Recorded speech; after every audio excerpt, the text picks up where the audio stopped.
Hi all, welcome to master K academy. എല്ലാവർക്കും legal മെട്രോളജിയുടെ physics ക്ലാസ്സിലേക്ക് സ്വാഗതം. ഇന്ന് നമ്മൾ ഇലക്ട്രോ മാഗ്നറ്റിക് ഇൻഡക്ഷൻ എന്ന് പറയുന്ന മൊഡ്യൂൾ 8-ലെ ടോപ്പിക്കാണ് പഠിക്കാനായിട്ട് പോകുന്നത്. So all of you welcome to the class. Yes, electromagnetic induction അല്ലേ? അപ്പോൾ ആ പേരിൽ നിന്ന് തന്നെ നമുക്ക് കുറച്ച് കാര്യങ്ങൾ മനസ്സിലാക്കിയെടുക്കാൻ പറ്റും. അവിടെ രണ്ട് കാര്യങ്ങൾ വരുന്നുണ്ട്.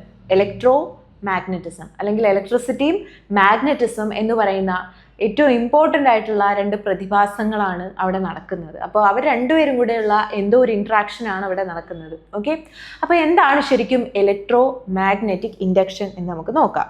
ഓക്കെ, അപ്പോൾ the phenomena in which electric current is generated by varying magnetic fields is called electromagnetic induction. Okay, എന്താണ് the phenomena by which electric current is generated? അതായത് ഇലക്ട്രിസിറ്റി ജനറേറ്റ് ചെയ്യപ്പെടുന്നു. എങ്ങനെയാണ് ജനറേറ്റ് ചെയ്യുന്നത്? Because by the varying magnetic field, അതായത് magnetic field മാറുന്നുണ്ട്. ഒരു കണ്ടക്ടറുമായി ബന്ധപ്പെട്ട് നിൽക്കുന്ന അല്ലെങ്കിൽ ഒരു കോയിലുമായി ബന്ധപ്പെട്ട് നിൽക്കുന്ന മാഗ്നറ്റിക് ഫീൽഡിൽ വ്യത്യാസമുണ്ടോ എങ്കിൽ അവിടെ കറണ്ട് ഉണ്ടാകുന്നു, കറണ്ട് ഇൻഡ്യൂസ് ചെയ്യപ്പെടുന്നു. ഈ ഫിനോമിനനെ ആണ് നമ്മൾ എന്ത് വിളിക്കുന്നത്? ഇലക്ട്രോ മാഗ്നറ്റിക് ഇൻഡക്ഷൻ എന്ന് പറയുന്നത്. ഓക്കെ, അതായത് മാഗ്നറ്റിക് ഫീൽഡിലുള്ള ചേഞ്ച് കാരണം ഇലക്ട്രിസിറ്റി ഇൻഡ്യൂസ് ചെയ്യപ്പെടുന്നു. ഓക്കെ, മാഗ്നറ്റിക് ഫീൽഡിലുള്ള ചേഞ്ച് കാരണം ഇലക്ട്രിസിറ്റി ഇൻഡ്യൂസ് ചെയ്യപ്പെടുന്നു. അതിനെയാണ് നമ്മൾ എന്തെന്ന് പറയുന്നത്? ഇലക്ട്രോ മാഗ്നറ്റിക് ഇൻഡക്ഷൻ എന്ന് പറയുന്നത്.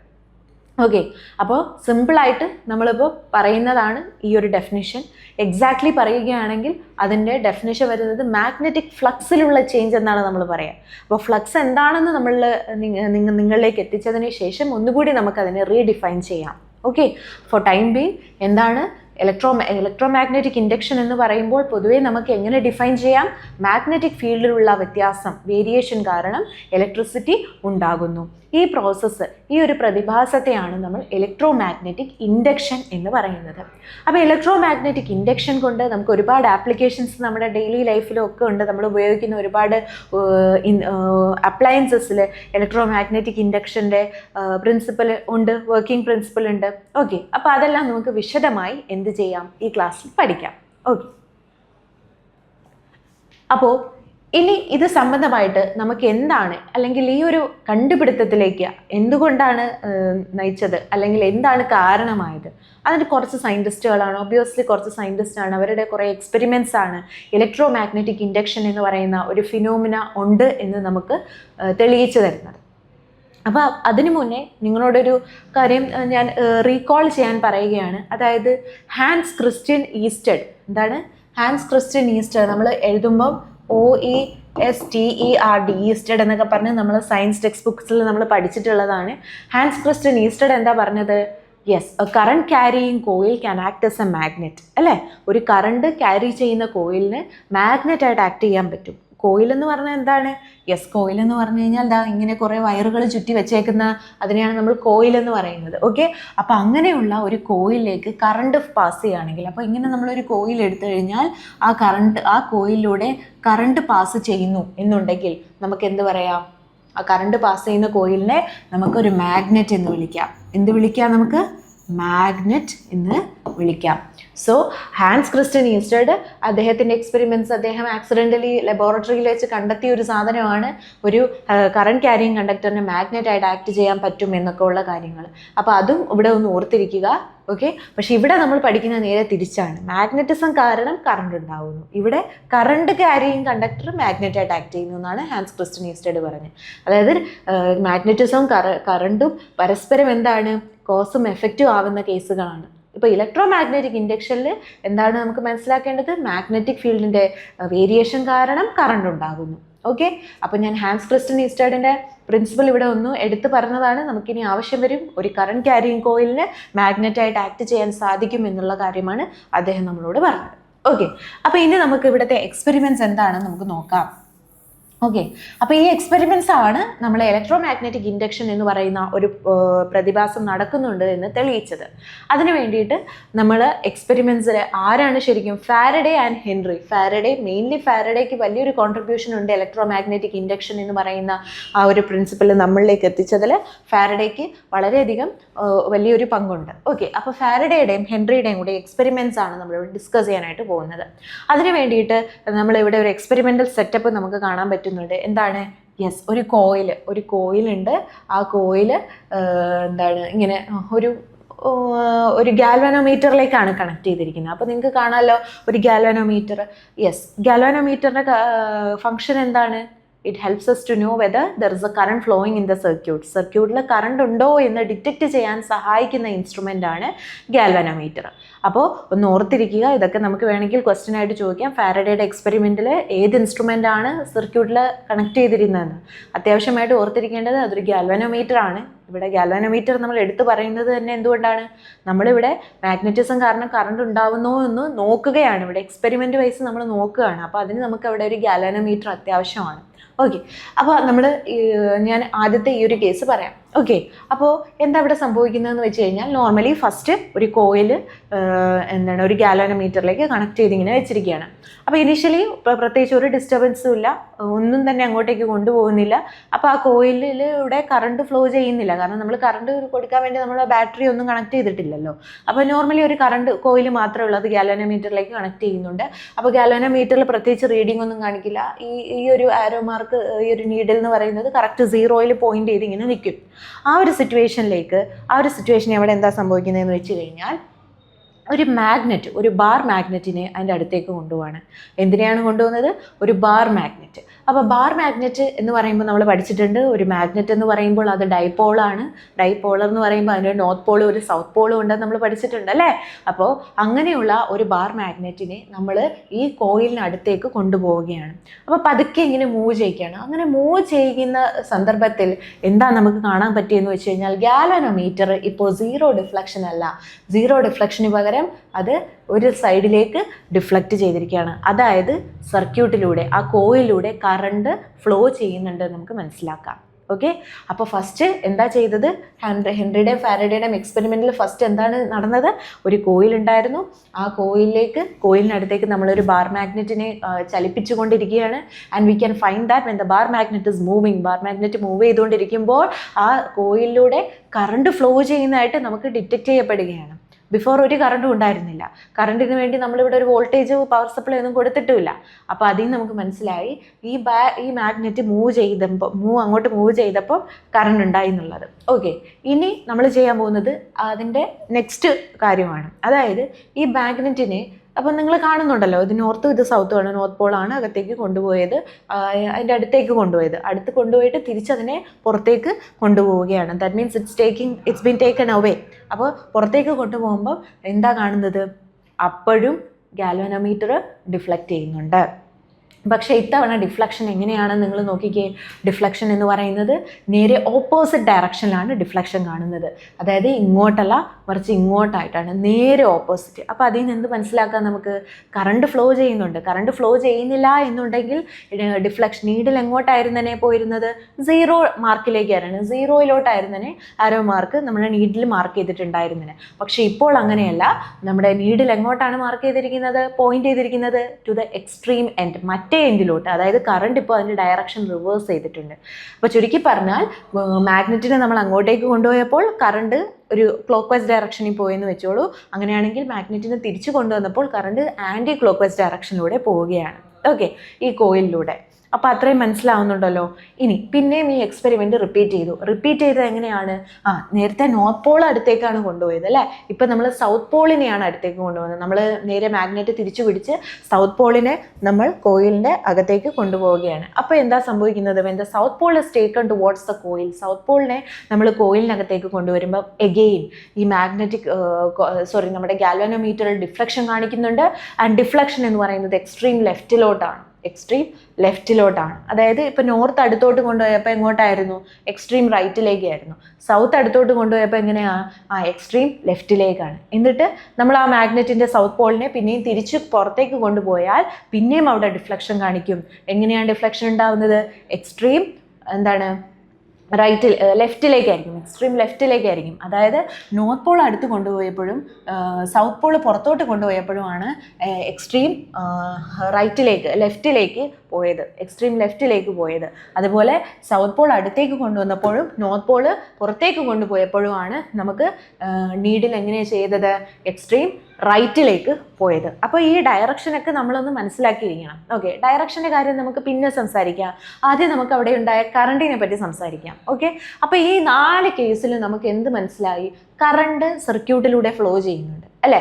കറണ്ട് സർക്യൂട്ടിലൂടെ ഫ്ലോ ചെയ്യുന്നുണ്ട്. ഈ കോയിലിന് പ്രത്യേകിച്ച് നമ്മൾ ഒരു എക്സ്റ്റേണൽ പവർ സപ്ലൈയും കൊടുത്തിട്ടില്ല. എന്നിരുന്നിട്ട് കൂടി ഒരു മാഗ്നറ്റ് അതിന് അടുത്തേക്ക് നമ്മൾ ചലിപ്പിച്ചു കൊണ്ടിരുന്നപ്പോൾ, മൂവ് ചെയ്യിച്ചു കൊണ്ടിരുന്നപ്പോൾ ആ കോയിലിൽ കറണ്ട് ജനറേറ്റ് ചെയ്യപ്പെടുന്നതായിട്ട് നമുക്ക് മനസ്സിലായി. ഓക്കെ, അപ്പോൾ ഇതിൽ നിന്ന് എന്ത് നമുക്ക് മനസ്സിലാക്കാം? ഇതിൽ നമുക്ക് എന്ത് കൺക്ലൂഡ് ചെയ്യാം? യെസ്, മാഗ്നറ്റ് മൂവ് ചെയ്യുന്ന സന്ദർഭത്തിലാണ് നമുക്ക് ഇങ്ങനെ ഒരു കറണ്ടിനെ കാണാൻ പറ്റുക. മാഗ്നറ്റിനെ നമ്മൾ സ്റ്റക്കാക്കി വെച്ചോ, സപ്പോസ് മാഗ്നറ്റ് ഇങ്ങനെ മൂവ് ചെയ്തുകൊണ്ടിരിക്കുന്ന സമയത്ത് ഒരു പൊസിഷനിൽ നമ്മൾ അതിനെ തന്നെ സ്റ്റേഷനറി ആക്കി വെച്ചുവെങ്കിൽ നമുക്കിങ്ങനെ ഒരു ഡിഫ്ലക്ഷൻ, പെട്ടെന്ന് ആ ഡിഫ്ലക്ഷൻ പോയിട്ട് പെട്ടെന്ന് അത് 0യിലേക്ക് ആകുന്നു.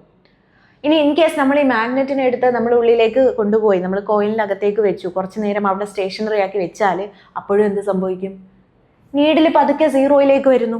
അതായത് മാഗ്നറ്റ് എവിടേക്ക് നമ്മൾ സ്റ്റേഷനറി ആക്കി വെക്കുന്നുവോ അവിടെയെല്ലാം കറണ്ട് 0 ആയിരിക്കും. എപ്പോഴാണോ നമ്മൾ മാഗ്നറ്റിനെ മൂവ് ചെയ്യിപ്പിക്കുന്നത് അപ്പോൾ മാത്രമേ അവിടെ കറണ്ട് പ്രൊഡ്യൂസ് ചെയ്യപ്പെടുന്നുള്ളൂ. ദാറ്റ് മീൻസ് ഇതിൽ നിന്ന് തന്നെ നമുക്ക് ക്ലിയർ ആയിട്ട് ഇലക്ട്രോ മാഗ്നറ്റിക് ഇൻഡക്ഷൻ പറയാം. അതായത് മാഗ്നറ്റ് ചേഞ്ച് ചെയ്യുന്നു, അപ്പോഴാണ് അവിടെ കറണ്ട് ഉണ്ടാകുന്നത്. ദാറ്റ് മീൻസ് മാഗ്നറ്റ് എന്ന് പറയുമ്പോൾ എന്താണ്? ഒരു മാഗ്നറ്റ് എന്ന് പറഞ്ഞാൽ എന്താണ്? അതിനൊരു മാഗ്നറ്റിക് ഫീൽഡ് ഉണ്ടാവും അല്ലേ? മാഗ്നറ്റിക് ഫീൽഡ് ഉണ്ടാവും അല്ലേ? എങ്ങനെയായിരിക്കും? നോർത്ത് ടു സൗത്ത് ആയിരിക്കും. ഔട്ട്സൈഡ് ദ മാഗ്നറ്റ് ആണെങ്കിൽ നോർത്ത് ടു സൗത്ത് ആയിരിക്കും മാഗ്നറ്റിക് ഫീൽഡ് ലൈൻസിൻ്റെ ഡയറക്ഷൻ. ഇനി ഇൻസൈഡ് ദ മാഗ്നറ്റ് ആണെങ്കിൽ സൗത്ത് ടു നോർത്ത് ആയിരിക്കും മാഗ്നറ്റിക് ഫീൽഡിൻ്റെ ഡയറക്ഷൻ വരിക. അതായത് മാഗ്നറ്റിക് ഫീൽഡ് എന്ന് വെച്ച് കഴിഞ്ഞാൽ ഒരു മാഗ്നറ്റിന് എത്ര പരിധി വരെ അതിൻ്റെ സ്വാധീനം ചെലുത്താൻ പറ്റുന്നു, അല്ലെങ്കിൽ അതിൻ്റെ ഇൻഫ്ലുവൻസ്, അതിന് എത്ര ബൗണ്ടറി വരെ അതിന് ചെലുത്താൻ പറ്റുന്നു, ആ ഒരു ബൗണ്ടറീനെ അല്ലെങ്കിൽ ആ ഒരു ഏരിയനെയാണ് നമ്മൾ മാഗ്നറ്റിക് ഫീൽഡ് എന്ന് വിളിക്കുന്നത്. Okay, what is magnetic field? It is the field around a magnet where its influence can be felt. Okay, ഒരു മാഗ്നറ്റിൻ്റെ ഇൻഫ്ലുവൻസ് നമുക്ക് ഫീൽ ചെയ്യുന്നത് ഏത് പരിധി വരെയാണോ അതാണ് അതിൻ്റെ മാഗ്നറ്റിക് ഫീൽഡ് എന്ന് പറയുന്നത്. ഇനി ആ മാഗ്നറ്റിക് ഫീൽഡ് എന്ന് പറയുന്നത് അതിന് ഡയറക്ഷനുണ്ട്, അതൊരു വെക്റ്ററാണ്, അതിന് ഡയറക്ഷനുണ്ട്. അപ്പോൾ ആ ഡയറക്ഷനെ സൂചിപ്പിക്കാൻ നമ്മൾ സങ്കല്പിക്കുന്ന കുറച്ച് ലൈൻസിൻ്റെ പേരാണ് മാഗ്നറ്റിക് ഫീൽഡ് ലൈൻസ്. അഥവാ എന്താണ്? They are imaginary lines that are drawn to represent the direction of magnetic field. Magnetic ഫീൽഡിൻ്റെ ഡയറക്ഷനെ കാണിക്കാൻ ഇമാജിനറി ആയിട്ടുള്ള ലൈൻസാണ് ശരിക്കും ഈ മാഗ്നറ്റിക് ഫീൽഡ് ലൈൻസ്. അവരെങ്ങനെയാണ്? നോർത്തിൽ നിന്ന് സൗത്തിലേക്ക് പോകുന്നു. ഇൻസൈഡ് ദ മാഗ്നറ്റ് ആണെങ്കിൽ സൗത്ത് ടു നോർത്ത് ആയിരിക്കും പോകുക. അപ്പോൾ എന്തിനാണ് ഇവിടെ മാഗ്നറ്റിക് ഫീൽഡ് പറഞ്ഞത്? നമ്മൾ ഈ മാഗ്നറ്റിനെ അങ്ങോട്ടോ ഇങ്ങോട്ടോ ചലിപ്പിക്കുമ്പോൾ ആ മാഗ്നറ്റിക് ഫീൽഡ് മാറിക്കൊണ്ടിരിക്കുകയാണ്. ഈ കോയിലിൻ്റെ അകത്തൂടെ കയറുന്ന മാഗ്നറ്റിക് ഫീൽഡ് മാറുകയാണ്. ആദ്യം മാഗ്നറ്റ് ഇവിടെ നിന്ന് ഇങ്ങനെ നീങ്ങുമ്പോൾ ആ ഫീൽഡ്, അതായത് കോയിലിൻ്റെ അകത്തേക്ക് കയറുന്ന മാഗ്നറ്റിക് ഫീൽഡ് ലൈൻസിൻ്റെ എണ്ണത്തിൽ വ്യത്യാസം വരുന്നുണ്ട് അല്ലേ? വീണ്ടും വീണ്ടും അടുത്തേക്ക് വരുമ്പം കൂടുകയാണ്, ഫീൽഡ് ലൈൻസിൻ്റെ എണ്ണം കൂടുകയാണ്. സോ ഫീൽഡ് ലൈൻസ് കൂടിയാലും കുറഞ്ഞാലും നമ്മൾ ശ്രദ്ധിക്കേണ്ടത് ഫീൽഡ് ലൈൻസിൻ്റെ എണ്ണം അവിടെ മാറുന്നുണ്ടോ എന്നുള്ളതാണ്. ഓക്കെ, ഫീൽഡ് ലൈൻസിൻ്റെ എണ്ണം കൂടുകയോ കുറയുകയോ ചെയ്യണം, എന്നാൽ മാത്രമേ നമുക്ക് അവിടെ കറണ്ടിനെ കാണാൻ പറ്റുള്ളൂ. അതാണ് നമുക്ക് എക്സ്പെരിമെൻറ്റിൽ നിന്ന് മനസ്സിലായത്. അപ്പോൾ ഈ 4 കേസിൽ നമുക്ക് മനസ്സിലായത് നോർത്ത് പോളായാലും സൗത്ത് പോളായാലും ആരായാലും അടുത്തേക്കായാലും ദൂരേക്കായാലും പോകുന്ന നമ്മൾ കാര്യങ്ങൾ ചെയ്തു. എന്നാൽ നമുക്ക് ഇതിൽ നിന്ന് മനസ്സിലായൊരു കാര്യം, മാഗ്നറ്റ് മൂവ് ചെയ്യുന്നുണ്ടെങ്കിൽ മാത്രമേ നമുക്ക് അവിടെ കറണ്ടിനെ കിട്ടുന്നുള്ളൂ. ഇതിനെയാണ് നമ്മൾ ഇലക്ട്രോ മാഗ്നറ്റിക് ഇൻഡക്ഷൻ എന്ന് പറയുന്നത്. ഇലക്ട്രോമാഗ്നറ്റിക് ഇൻഡക്ഷൻ എന്ന് പറയുന്നത്. It shows that it is relative motion between the magnet and coil that is responsible for generation അല്ലെങ്കിൽ induction of electric current in the coil. ആരാണ് ഇവിടെ കറണ്ട് ഉണ്ടാക്കിയത്? It's nothing but the relative motion between the magnet and the coil. അതായത് coil ഇതാണെങ്കിൽ ഈ കോയിലും മാഗ്നറ്റുമാണ് ഇവിടുത്തെ രണ്ട് heroes. ഇവർക്കിടയിലുള്ള relative motion അഥവാ ആപേക്ഷിക ചലനമാണ് ഇവിടെ ഉണ്ടാകുന്ന ഈ കോയിലിലൂടെ ഉണ്ടാകുന്ന കറണ്ടിൻ്റെ കാരണം. അതായത് ഒന്നുകിൽ കോയിൽ ഇതിനടുത്തേക്ക് നീങ്ങണം, അല്ലെങ്കിൽ മാഗ്നറ്റ് ഇതിനടുത്തേക്ക് നീങ്ങണം. ഇതിൽ ഏത് സംഭവിച്ചാലും ഈ കോയിലിനകത്തൂടെ പ്രവേശിക്കുന്ന ഫീൽഡ് ലൈൻസിൻ്റെ എണ്ണത്തിൽ വ്യത്യാസം വരും, കൂടിയും കുറഞ്ഞും നിൽക്കും. അങ്ങനെ ഒരു വ്യത്യാസം ഉണ്ടെങ്കിൽ മാത്രമേ നമുക്ക് പറയാൻ പറ്റുള്ളൂ ഇതിലൂടെ ഒരു കറണ്ട് ഫ്ലോ ചെയ്യും എന്നുള്ളത്. ഓക്കെ, അപ്പോൾ നമുക്ക് എന്ത് മനസ്സിലായി? Relative motion between the magnet and the coil. കോയിലിനും മാഗ്നറ്റിനും ഇടയിലുള്ള ആപേക്ഷിക ചലനമാണ് ഇവിടെ കറണ്ട് ഉണ്ടാവാനുള്ള കാരണം. യെസ്, അപ്പോൾ ആ ഒരു ഇമ്പോർട്ടൻ്റ് ആയിട്ടുള്ള കാര്യം നമുക്കിവിടെ നിന്ന് മനസ്സിലായി. അപ്പോൾ വീണ്ടും അവർ സെക്കൻഡ് സെറ്റ് ഓഫ് എക്സ്പെരിമെൻറ്റ്സ് ചെയ്തു. ആ എക്സ്പെരിമെൻ്റ് എന്ന് പറയുന്നത് ഇതേപോലെ തന്നെ, പക്ഷേ ഇവിടെ ജസ്റ്റ് ഒരു വ്യത്യാസമാണുള്ളത്. ഇവിടെ നിങ്ങൾക്ക് ശ്രദ്ധിച്ചാൽ മനസ്സിലാവും, ഇവിടെ രണ്ട് കോയിലാണുള്ളത്. ഒരു കോയിൽ എന്ന് പറയുമ്പോൾ ഗാൽവനോമീറ്റർ നമ്മൾ കണക്ട് ചെയ്തിട്ടുണ്ട് നേരത്തെ അതേപോലെ. പക്ഷേ മറ്റേ കോയിൽ നിങ്ങൾ ശ്രദ്ധിച്ച് നോക്കിയാൽ മനസ്സിലാവും, അതിനകത്തേക്ക് നമ്മളൊരു പവർ സോഴ്സ് പവർ സപ്ലൈ കൊടുത്തിട്ടുണ്ട്. അതായത് ആ കോയിലൂടെ നമ്മൾ കറണ്ട് കടത്തി വിട്ടിരിക്കുകയാണ്. ഓക്കെ, അപ്പോൾ എന്തിനാണ് നമ്മൾ അങ്ങനെ ചെയ്യുന്നത്? എന്തുകൊണ്ടാണ് നമ്മളിവിടെ ഒരു മാഗ്നറ്റിനെ കൊണ്ട് വെക്കാതിരുന്നത്? ഏർലിയർ കേസിൽ അതല്ലേ നമ്മൾ ചെയ്തത്? യെസ്, അവിടെയാണ് ഞാൻ പറഞ്ഞ ആദ്യത്തെ ആ ഒരു പ്രിൻസിപ്പൽ, ഹാൻസ് ക്രിസ്റ്റ്യൻ ഈസ്റ്റഡിൻ്റെ ആ ഒരു പ്രിൻസിപ്പൽ നമ്മൾ ഓർക്കേണ്ടത്. അതായത് current carrying coil can act as A magnet എന്ന് പറയുന്നത്. ഇവിടെ കറണ്ട് ക്യാരിയിങ് കോയിൽ ആയിട്ടാണ് C2 എന്ന് പറയുന്ന കോയിലുള്ളത്. അതുകൊണ്ട് തന്നെ നമുക്ക് പറയാം it's nothing but A magnet. ഇത് വേറൊന്നുമല്ല, ഇതൊരു മാഗ്നറ്റിന് തുല്യം തന്നെയാണ്. ഓക്കെ, അപ്പോൾ അങ്ങനെ ഒരു മാഗ്നറ്റ് അല്ലെങ്കിൽ ഒരു കറണ്ട് ക്യാരിയിങ് കോയിൽ എടുത്ത് നമ്മൾ ഇവിടെ വെച്ചിരിക്കുകയാണ്. എന്നിട്ട് നമ്മൾ ആ കോയിലിനെ ഇവൻ്റെ അടുത്തേക്ക് കൊണ്ടുപോവാണ്. സോ ഈ കോയിലിന് അടുത്തേക്ക് ഇത് പോകുന്ന സമയത്ത് നിങ്ങൾക്ക് ഈ ഡയഗ്രാമിൽ തന്നെ വ്യക്തമായി മനസ്സിലാവുന്നുണ്ടാവും ഇതിലൂടെ കടന്നു പോകുന്ന ഫീൽഡ് ലൈൻസിൻ്റെ എണ്ണം. അപ്പോൾ ഇത് അടുത്തേക്ക് പോകുന്തോറും ആ ഫീൽഡ് ലൈൻസിൻ്റെ എണ്ണത്തിൽ വ്യത്യാസം വരുന്നു. ദൂരേക്ക് പോകുമ്പോഴും അതിൻ്റെ ഫീൽഡ് ലൈൻസിൽ വ്യത്യാസം വരുന്നു. എപ്പോഴൊക്കെയാണോ ഫീൽഡ് ലൈൻസിൽ വ്യത്യാസം വരുന്നത്, അപ്പോഴേ ഇവിടെ കറണ്ട് ഗാൽവനോമീറ്ററിൽ ഡിഫ്ലക്ഷൻ കാണിക്കുകയുള്ളൂ. ഏതെങ്കിലും ഒരു പോയിന്റിൽ നമ്മൾ ഇയാളെ സ്റ്റേഷനറി ആക്കി വെച്ചോ, അപ്പോൾ ഇതിലൂടെ പോകുന്ന ഫീൽഡ് ലൈൻസിൻ്റെ എണ്ണത്തിൽ മാറ്റമൊന്നും ഉണ്ടാവില്ല. ഫീൽഡ് ലൈൻസ് ഉണ്ടാകും, പക്ഷെ മാറ്റമൊന്നും ഉണ്ടാകില്ല. അങ്ങനെ മാറ്റമുണ്ടാവാത്ത സാഹചര്യത്തിൽ അവിടെ കറണ്ടും ഉണ്ടാവുകയില്ല. Okay, so again it is the relative motion between the coil that induces the electric current. Okay, കോയിലുകളുടെ ഇടയിലുള്ള റിലേറ്റീവ് മോഷനാണ് ഇവിടെ ഇലക്ട്രിക് കറണ്ട് ഉണ്ടാവാനുള്ള കാരണം. It is also observed that the deflection increases dramatically when an iron rod is inserted in to the coils along the axis. Okay, അത് നമുക്ക് ഓർത്തിരിക്കാം. നമ്മൾ question ചെയ്യുമ്പോൾ അതിൻ്റെ റീസൺ ചോദിക്കും, എന്തുകൊണ്ടാണ് അയൺ റോഡ് ഇൻസേർട്ട് ചെയ്യുമ്പോൾ നമ്മളവിടെ അവിടെ ഉണ്ടാകുന്ന കറണ്ട് ഭയങ്കര കൂടുതലായിരിക്കും. ഓക്കെ, അത് നമ്മൾ അതിൻ്റെ റീസൺ ഇപ്പോൾ പറഞ്ഞാൽ നമുക്ക് മനസ്സിലാവില്ല. ഓക്കെ, അതായത് ഇതാണ് ഇവിടെ പറയുന്നത്. ഇവിടെ നമ്മൾ ഈ ഒരു കോയിൽ സെന്ററിലേക്ക് നമ്മളൊരു അയൺ റോഡ് ഫിക്സ് ചെയ്യുകയാണെങ്കിൽ, കറണ്ട് എന്ന് പറയുന്നത് ഭയങ്കരമായിട്ട് കൂടും. Okay, current dramatically increases when an iron rod is inserted in to the coils along the axis. അപ്പോൾ ആ ഒരു പോയിന്റ് നിങ്ങൾ ഓർത്ത് വെച്ചിരിക്കുക. ക്വസ്റ്റ്യൻ വരുമ്പോൾ നമ്മൾ അത് പറയും. എന്താണ് ഇങ്ങനെ ക്വസ്റ്റ്യൻ വരാം, അയൺ റോഡ് ഒരു കോയിലിനകത്തേക്ക് അയൺ റോഡ് ഇൻസേർട്ട് ചെയ്യുമ്പം അവിടെ ഇൻഡ്യൂസ് ചെയ്യപ്പെടുന്ന കറണ്ടിൽ എന്ത് മാറ്റമാണ് ഉണ്ടാവുക? ഡിക്രീസ് ചെയ്യോ ഇൻക്രീസ് ചെയ്യോ ചേഞ്ച് ഉണ്ടാവൂലേ എന്നൊക്കെ ഓപ്ഷൻസ് വരാം. ഏതാണ് കറക്റ്റ് ആൻസർ വരിക? യെസ്, ഇൻക്രീസ് ചെയ്യും. കറണ്ട് ഇൻക്രീസ് ചെയ്യും. അതിൻ്റെ റീസൺ നമ്മൾ ഇതിൻ്റെ ഇക്വേഷൻ പഠിച്ചതിന് ശേഷം നമുക്ക് പറയാം. ഓക്കെ, ഇനി നമ്മൾ പറയാൻ പോകുന്നത് മാഗ്നറ്റിക് ഫ്ലക്സിനെ പറ്റിയിട്ടാണ്. അപ്പം നമ്മൾ തുടക്കത്തിലെ മാഗ്നറ്റിക് ഫീൽഡ് എന്നിങ്ങനെ കുറേ പറയുന്നുണ്ട് അല്ലേ. അപ്പോൾ ഇനി നമ്മൾക്ക് മാഗ്നറ്റിക് ഫ്ലക്സ് എന്താണെന്ന് പറയണം. കാരണം മാഗ്നറ്റിക് ഫീൽഡ് എന്ന് പറയുന്നത് ബേസിക് ആയിട്ടുള്ള കാര്യമാണ്. അത് മനസ്സിലാക്കിയാൽ നമ്മൾ അടുത്തത് മനസ്സിലാക്കേണ്ട മാഗ്നറ്റിക് ഫ്ലക്സിനെ പറ്റിയിട്ടാണ്. എന്നാൽ മാത്രമേ ഇതിൻ്റെ ഇക്വേഷൻസിലോട്ടൊക്കെ എത്താനായിട്ട് സാധിക്കുകയുള്ളൂ. ഓക്കെ, അപ്പോൾ നമുക്ക് എന്താണ് മാഗ്നറ്റിക് ഫ്ലക്സ് എന്ന് നോക്കാം. ഓക്കെ, അപ്പോൾ നിങ്ങളിവിടെ ഒരു ഫിഗർ കണ്ടു കാണുമല്ലോ. യെസ്, നമുക്ക് ആ ഫിഗർ വെച്ചിട്ട് തന്നെ എക്സ്പ്ലെയിൻ ചെയ്യാം. അപ്പോൾ ഇതൊരു സർഫസാണ്, ഈ കാണുന്ന ഒരു പ്ലെയിൻ ഷീറ്റാണെന്ന് വെക്കുക. ഓക്കെ, ഈ പ്ലെയിൻ ഷീറ്റ് എടുത്തുകൊണ്ട് നമ്മളൊരു മാഗ്നറ്റിക് ഫീൽഡിൽ കൊണ്ടുവച്ച് കഴിഞ്ഞാൽ,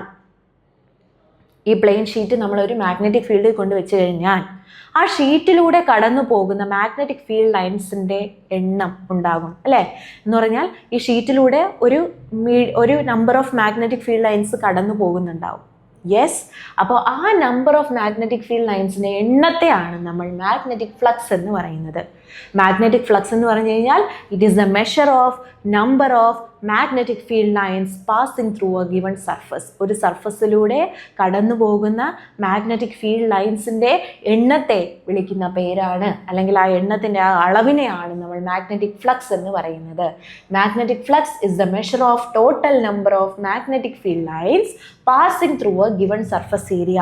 ഒരു സർഫസ് ഏരിയയിലൂടെ എത്രമാത്രം ഫീൽഡ് ലൈൻസ് ആണ് കടന്നു പോകുന്നത് എന്നുള്ളതിൻ്റെ അളവിനെയാണ് മാഗ്നറ്റിക് ഫ്ലക്സ് എന്ന് നമ്മൾ പറയുന്നത്.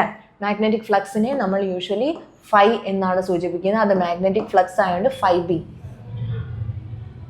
ബി എന്ന് നമ്മൾ പറയും. എന്താണ് പറയുക? Phi E B. ഇലക്ട്രോസ്റ്റാറ്റിക്സിൽ നമ്മൾ ഫ്ലക്സ് പഠിക്കുന്നുണ്ട്, അവിടെ ഫൈ ഇ എന്ന് പറയും, ഇവിടെ ഫൈ ബി. ഓക്കെ, അപ്പോൾ നമ്മളിവിടെ മാഗ്നറ്റിക് ഫ്ലക്സ് മാത്രമേ ചർച്ച ചെയ്യുന്നുള്ളൂ, അതുകൊണ്ട് നമുക്ക് ഫൈ എന്ന് വിളിച്ചാലും കുഴപ്പമില്ല. ഓക്കെ, അപ്പോൾ എന്താണ് മാഗ്നറ്റിക് ഫ്ലക്സ് എന്ന് പറഞ്ഞത് മനസ്സിലായല്ലോ. ഇനി നമുക്കതിനെ എങ്ങനെ ഒരു ഇക്വേഷൻ്റെ രൂപത്തിൽ എഴുതാം? Magnetic flux through a plane of area A placed in a uniform magnetic field B can be written as. ഒരു പ്ലെയിൻ ഷീറ്റിലൂടെ കടന്നു പോകുന്ന ഫീൽഡ് ലൈൻസിൻ്റെ എണ്ണത്തെ നമുക്ക് എങ്ങനെ റെപ്രസെൻറ്റ് ചെയ്യാം? ഇങ്ങനെ റെപ്രസെൻറ്റ് ചെയ്യാം. ഓക്കെ, ഇമ്പോർട്ടൻ്റ് ആണ്. That means magnetic flux is the dot product of magnetic field vector and area vector. വളരെ ഇമ്പോർട്ടൻ്റ് ആണ്. മാഗ്നറ്റിക് ഫീൽഡിൻ്റെയും ഏരിയയുടെ, അത് കടന്നു പോകുന്ന ഏരിയ വെക്റ്ററിൻ്റെയും കൂടെ ഡോട്ട് പ്രോഡക്റ്റ് ആണ് ഫ്ലക്സ് എന്ന് പറയുന്നത്. യെസ്, മനസ്സിലാവുന്നുണ്ടോ? യെസ്. അപ്പോൾ അതിനെ നമുക്ക് എങ്ങനെ എഴുതാം? ബി ഡോട്ട് എന്ന് പറഞ്ഞാൽ എങ്ങനെ എഴുതാം? ബി എ കോസ് തീറ്റ എന്ന് എഴുതാം, അല്ലേ? ബി എ കോസ് തീറ്റ എന്ന് എഴുതാം. ഇനി വാട്ട് ഇസ് തീറ്റ? തീറ്റ എന്ന് പറഞ്ഞാൽ എന്താണ്? തീറ്റ എന്ന് പറഞ്ഞു കഴിഞ്ഞാൽ ഇങ്ങനെ ഒരു എക്സ്പ്രഷൻ എഴുതുമ്പോൾ തീറ്റ എന്നുകൊണ്ട് ഉദ്ദേശിക്കുന്നത് എന്തായിരിക്കും? ആ രണ്ട് ക്വാണ്ടിറ്റീസിന് ഇടയിലുള്ള ആംഗിളാണ് തീറ്റ. അതേ ഇവിടെയും അത് തന്നെയാണ്. മാഗ്നറ്റിക് ഫീൽഡിൻ്റെയും ഏരിയയുടെയും ഇടയിൽ വരുന്ന ആംഗിൾ, അവർ തമ്മിൽ എത്ര ആംഗ്ലിനേഷനിലാണ് നിൽക്കുന്നത് എന്നുള്ളതിൻ്റെ ആംഗിളാണ് തീറ്റ എന്ന് പറയുന്നത്. So phi B flux is equal to B A cos theta. Flux phi B is equal to B A cos theta. എന്താണ്? Flux phi B is equal to B A cos theta. Okay, ഇനി അപ്പം നമുക്ക് നോക്കാം, കാര്യങ്ങളിലേക്ക് നോക്കാം.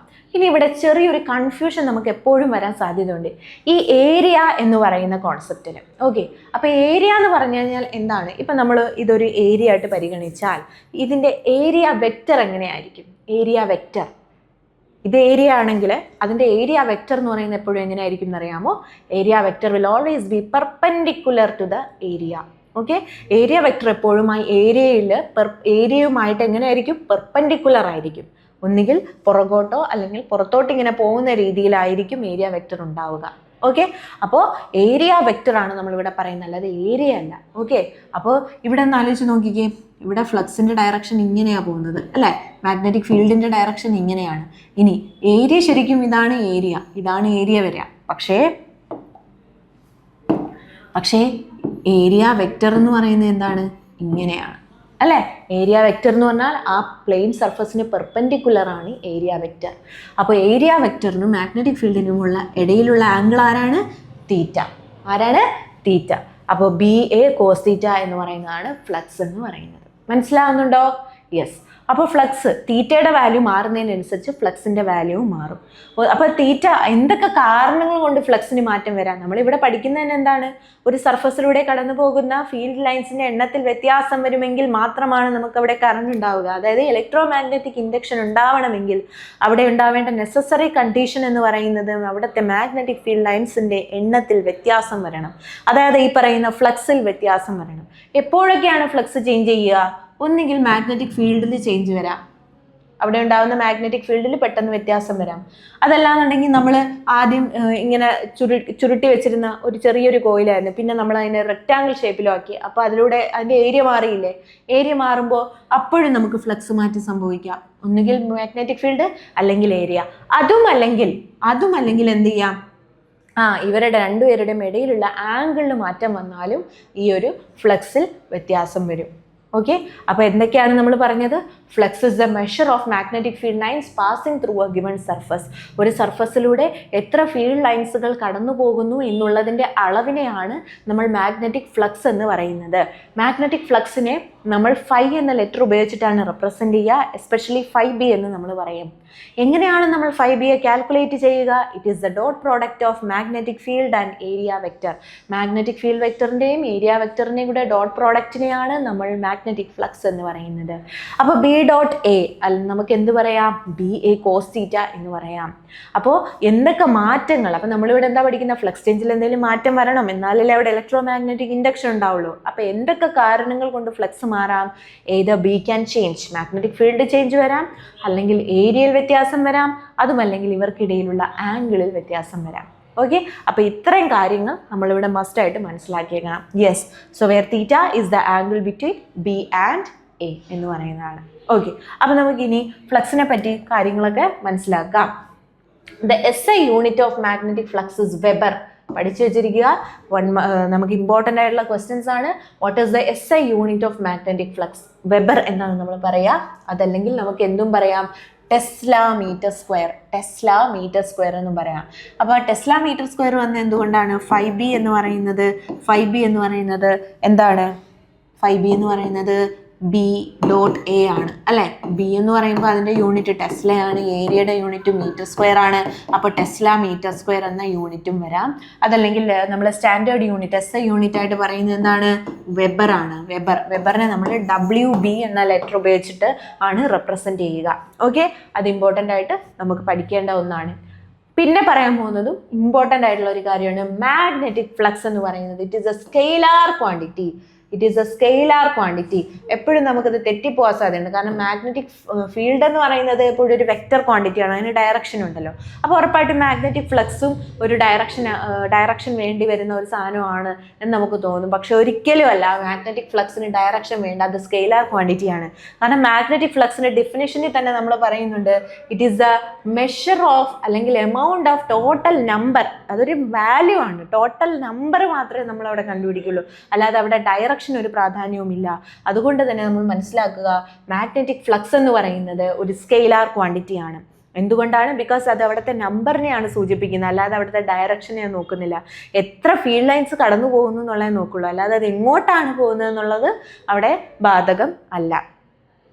അപ്പോൾ എന്തുകൊണ്ടാണ് ഇത് സ്കെയിലാർ ക്വാണ്ടിറ്റി ആയെന്ന് ഇങ്ങനെയും കൂടെ ആലോചിച്ചാൽ നമുക്ക് മനസ്സിലാവും. ഫൈ എന്ന് പറയുന്നത് it is the dot product of 2 vectors അല്ലേ? 2 വെക്ടറുകളുടെ ഡോട്ട് പ്രോഡക്റ്റ് ആണ് 5b എന്ന് പറയുന്നത്. അപ്പോൾ 2 വെക്ടറുകളുടെ ഡോട്ട് പ്രോഡക്റ്റ് എടുത്തു കഴിഞ്ഞാൽ കിട്ടുന്ന ഉത്തരം എപ്പോഴും സ്കെയിലാർ ആയിരിക്കും. അങ്ങനെ നമുക്കിവിടെ മനസ്സിലാക്കാം. ഓക്കെ, എന്ത് തന്നെയായാലും മാഗ്നറ്റിക് ഫ്ലക്സ് ഒരു സ്കെയിലാർ ക്വാണ്ടിറ്റി ആണ് എന്നുള്ളത് ഉറപ്പായും പഠിച്ചു വെച്ചിരിക്കുക, തെറ്റിപ്പോകാതെ തന്നെ പഠിച്ചു വെച്ചിരിക്കുക. The flux can be varied by changing any 1 or more of the terms B, A and theta. ഇപ്പം ഞാൻ പറഞ്ഞേ ഉള്ളൂ, ഫ്ലക്സിനെ നമുക്ക് എങ്ങനെയൊക്കെ വേരി ചെയ്യാം. ഒന്നെങ്കിൽ ബിയോ അല്ലെങ്കിൽ എയോ അല്ലെങ്കിൽ കോസ് തീറ്റ. ആ തീറ്റയോ മാറുമ്പോൾ ഇവിടെ എന്ത് സംഭവിക്കും? ഫ്ലക്സിൽ മാറ്റം സംഭവിക്കുന്നു. ഓക്കെ, അപ്പോൾ അത്രയും കാര്യങ്ങൾ മനസ്സിലായല്ലോ, മാഗ്നറ്റിക് ഫ്ലക്സിനെ പറ്റി മനസ്സിലായല്ലോ. യെസ്, അപ്പം നമ്മൾ നേരത്തെ പറഞ്ഞ ഫാരഡേയുടെ എക്സ്പെരിമെൻ്റ് ആയിരുന്നു അല്ലേ? അപ്പോൾ ഫാരഡേയും ഹെൻറിയൊക്കെ എക്സ്പെരിമെൻ്റ് കണ്ടക്ട് ചെയ്തിട്ട് അതിൻ്റെ അടിസ്ഥാനത്തിൽ അവർ കുറച്ച് കൺക്ലൂഷൻസിലേക്ക് എത്തിയിട്ടുണ്ട്. ആ കൺക്ലൂഷൻസ് എന്തൊക്കെയാണെന്ന് നമുക്ക് നോക്കാം. Okay, so Faraday's law of electromagnetic induction, ആ കൺക്ലൂഷനെ എന്താണ് വിളിച്ചത്? Law of electromagnetic induction. Electromagnetic ഇൻഡക്ഷൻ്റെ ലോ ആയിട്ട് തന്നെയാണ് നമ്മളത് പഠിക്കുന്നത്. അപ്പോൾ അതെന്താണ് എന്ന് നോക്കാം. The magnitude of induced EMF in a circuit is equal to the time rate of change of magnetic flux through a circuit.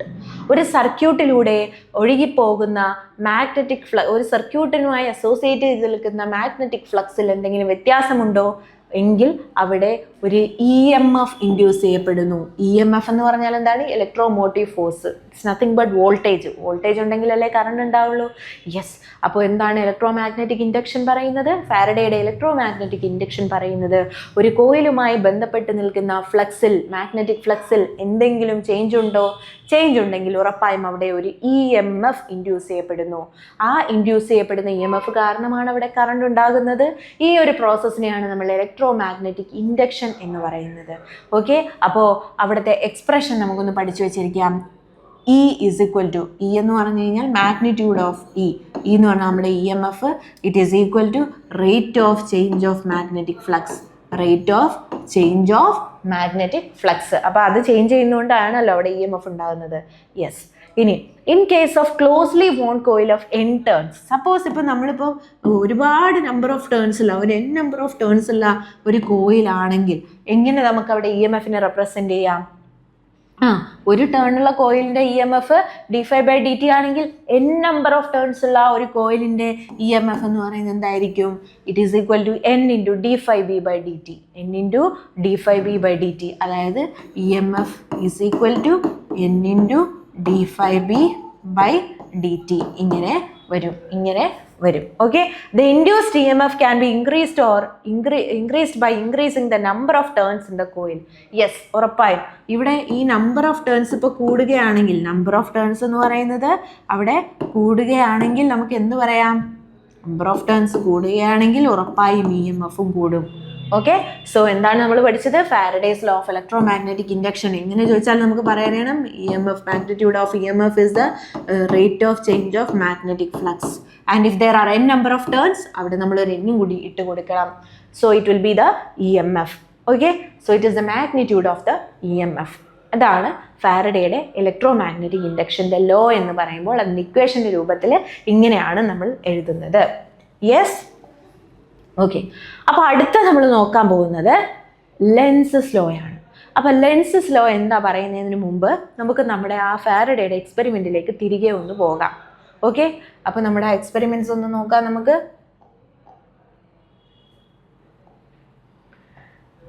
Yes, അപ്പോൾ ഇവിടെ ഞാൻ നിങ്ങളോട് അപ്പോൾ ഒരു കാര്യം പറയാൻ നമുക്ക് പിന്നെ നോക്കാമെന്ന് പറഞ്ഞിട്ട് അതെന്തായിരുന്നു? അതെ, ഇവിടുത്തെ പൊളാരിറ്റി, അതായത് ഡയറക്ഷനെ പറ്റിയിട്ടാണ് പറയാനുള്ളത്. എല്ലാവരും ഒന്ന് നോക്കുക. നമ്മൾ നോർത്ത് പോൾ അടുത്തേക്ക് കൊണ്ടുപോകുന്ന സമയത്ത് ഗാലോനോമീറ്റർ കാണിച്ച ഡിഫ്ലക്ഷൻ എന്തായിരുന്നു? ലെഫ്റ്റ് മോസ്റ്റ് സൈഡിലോട്ടാണ് കാണിച്ചത്. എക്സ്ട്രീം ലെഫ്റ്റിലോട്ടാണ് ഗാലോനോമീറ്റർ ഡിഫ്ലക്ഷൻ കാണിച്ചത്, അല്ലേ? ഇനി ഗാൽവനോമീറ്ററിൽ ഡിഫ്ലക്ഷൻ, ഇനി നോർത്ത് പോളിൽ നമ്മൾ ദൂരേക്ക് എടുത്തപ്പോൾ ഗാൽവനോമീറ്റർ ഡിഫ്ലക്ഷൻ നേരെ ഓപ്പോസിറ്റ് പോയി, എക്സ്ട്രീം റൈറ്റ് പോയി, അല്ലേ? അപ്പോൾ അത് മനസ്സിലായി. ഇനി നമ്മൾ സൗത്തിനെ അടുത്തേക്ക് കൊണ്ടുപോയപ്പോൾ ഇങ്ങോട്ട് പോകേണ്ടതിന് പകരം അവർ എക്സ്ട്രീം റൈറ്റിലേക്കാണ് പോകുന്നത്. എന്നിട്ട് ആ സൗത്ത് പോളിനെ തിരിച്ചു കൊണ്ടുപോയപ്പോൾ എക്സ്ട്രീം ലെഫ്റ്റിലേക്കുമാണ് പോകുന്നത്. അതായത് ഇവിടെ ഡയറക്ഷൻ, ഇവിടെ ഇ എം എഫ് ഉണ്ടാവുന്നു ശരി തന്നെ, പക്ഷേ ആ ഇ എം എഫിനൊരു ഡയറക്ഷൻ ഉണ്ട്. ആ ഇ എം എഫിനൊരു ഡയറക്ഷൻ ഉണ്ട്. അതായത് ഇവിടെ കറണ്ട് എങ്ങനെയായിരുന്നു? ഇപ്പം ക്ലോക്ക് വൈസ് ആണെന്ന് വെച്ചോ, ക്ലോക്ക് വൈസ് ആണ് ഒഴുകിയത്. പക്ഷെ ഇവിടെ വന്നപ്പോൾ അത് ആൻറ്റി ക്ലോക്ക് വൈസ് ആയി, നേരെ ഓപ്പോസിറ്റ് ഡയറക്ഷനായി, അല്ലേ? ഇവിടെ പോയത് ക്ലോക്ക് വൈസ് ആണെങ്കിൽ ഇത് ക്ലോക്ക് വൈസ് ആണോ? അല്ല, ഇത് ഇങ്ങോട്ടാണ് പോയത്. അപ്പം ആൻറ്റി ക്ലോക്ക് വൈസ് ആയിരിക്കും ഇവിടെ ഉണ്ടാകുന്ന കറണ്ട്. എന്നാൽ ഇവിടെയോ ക്ലോക്ക് വൈസ് ആയിരിക്കും കറണ്ട് ഉണ്ടാവുക. ദാറ്റ് മീൻസ് ഇവിടെ കറണ്ടിൻ്റെ ഡയറക്ഷൻ മാറുന്നുണ്ട്. സംടൈംസ് അത് ക്ലോക്ക് വൈസ് ആവുന്നുണ്ട്, സംടൈംസ് ആൻറ്റി ക്ലോക്ക് വൈസ് ആവുന്നുണ്ട്. അതായത് ഇവിടെ ശരിയാണ് ഫ്ലക്സ് ചേഞ്ച് കാരണം ഇ എം എഫ് ഉണ്ടായി, അതുവരെ ശരിയാണ്. പക്ഷേ ആ ഇ എം എഫിനൊരു ഡയറക്ഷൻ ഉണ്ട്.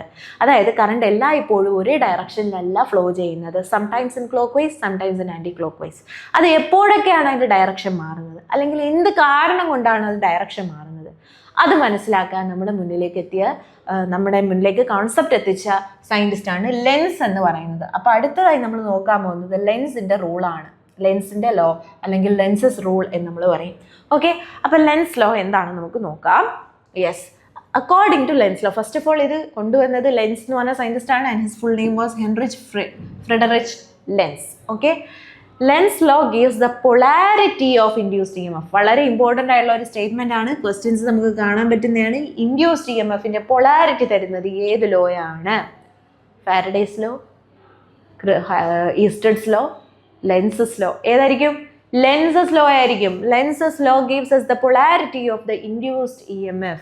ഓക്കെ, ഇൻഡ്യൂസ്ഡ് ഇ എം എഫിൻ്റെ പൊളാരിറ്റി തരുന്ന ആരാണ്? ലെൻസസ് ലോയാണ്. അതായത് ഇ എം എഫ് ഉണ്ടാകുന്നു, ഫ്ലക്സ് ചേഞ്ച് കാരണം ഇ എം എഫ് ഉണ്ടാകുന്നു ശരിയാണ്. പക്ഷേ ആ ഇ എം എഫിൻ്റെ ഡയറക്ഷൻ എങ്ങനെയാണ്, അതിൻ്റെ പൊളാരിറ്റി എങ്ങനെയാണെന്ന് നമുക്ക് മനസ്സിലാക്കി തരുന്നത് ലെൻസസ് റൂളാണ്. അപ്പോൾ എന്താണ് ലെൻസസ് റൂൾ എന്ന് നമുക്ക് നോക്കാം. The statement of law is the polarity of induced EMF is such that it tends to produce a current which opposes the change in magnetic flux that produced it. Very important.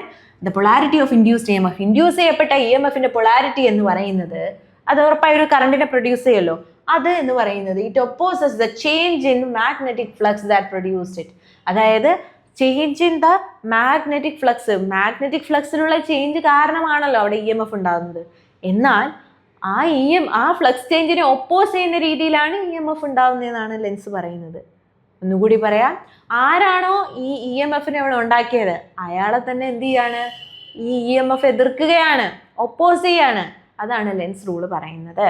Okay, നമ്മൾ പറയില്ലേ വളർത്തിക്കൊണ്ടുവന്ന പാമ്പിനെ തന്നെ നമുക്ക് വളർത്തിക്കൊണ്ടുവന്ന പാമ്പ് തന്നെ നമ്മളെ കടിച്ചു എന്നൊക്കെ നമ്മൾ പറയുമല്ലോ തമാശയ്ക്ക്. അതുപോലെ ഇവിടെ എന്താ സംഭവിക്കുന്നത്? Yes, the statement of the law is polarity of induced EMF. Induced EMF, ഇവിടെ ഇലക്ട്രോമാഗ്നറ്റിക് ഇൻഡക്ഷനിൽ EMF ഇൻഡ്യൂസ് ചെയ്യപ്പെടുന്നത്, EMF ഇൻഡ്യൂസ് ചെയ്യപ്പെടുന്നത് ആര് കൊണ്ടാണ്? ആര് കാരണമാണ്? ഫ്ലക്സ് ചേഞ്ച് കാരണമാണ്. ഫ്ലക്സ് ചേഞ്ച് കാരണമാണ് അല്ലേ? അപ്പോൾ ഫ്ലക്സ് ചേഞ്ച് കാരണമാണ് അവിടെ EMF ഉണ്ടാവുന്നത്. എന്നാൽ ആ ഫ്ലക്സ് ചേഞ്ചിനെ ഓപ്പോസ് ചെയ്യുന്ന രീതിയിലാണ് EMF. അതായത് അവനെ ആരാണോ വളർത്തിക്കൊണ്ട് വരുന്നത് അവനെ തന്നെ ഓപ്പോസ് ചെയ്യുന്ന ഒരു രീതിയാണ് ഈ EMFനുള്ളത്. അതായത് നമ്മുടെ ഇക്വേഷൻ നേരത്തെ എഴുതിയ ഫാരഡേയുടെ ഇക്വേഷനിൽ നമ്മൾ കുറച്ചുകൂടെ ഒരു വേരിയേഷൻ കൊണ്ടുവന്നു. എന്താണ് ആ ഒരു മോഡിഫിക്കേഷൻ? ആ മോഡിഫിക്കേഷൻ ഇത്രയേ ഉള്ളൂ, ഒരു നെഗറ്റീവ് സൈനും കൂടി നമ്മൾ അവിടെ ഇൻക്ലൂഡ് ചെയ്തു. ഓക്കെ, സോ അപ്പോൾ നേരത്തെ നമ്മൾ മാഗ്നിറ്റ്യൂഡ് ഓഫ് EMF എന്ന് പറഞ്ഞല്ലേ ഇട്ടത്. അപ്പോൾ ശരിക്കും EMF എന്താണ്? EMF is equal to minus n d∅b by dt. minus n d∅b by dt. Okay, അപ്പോൾ മൈനസ് കൊണ്ട് എന്താ ഉദ്ദേശിക്കുന്നത്?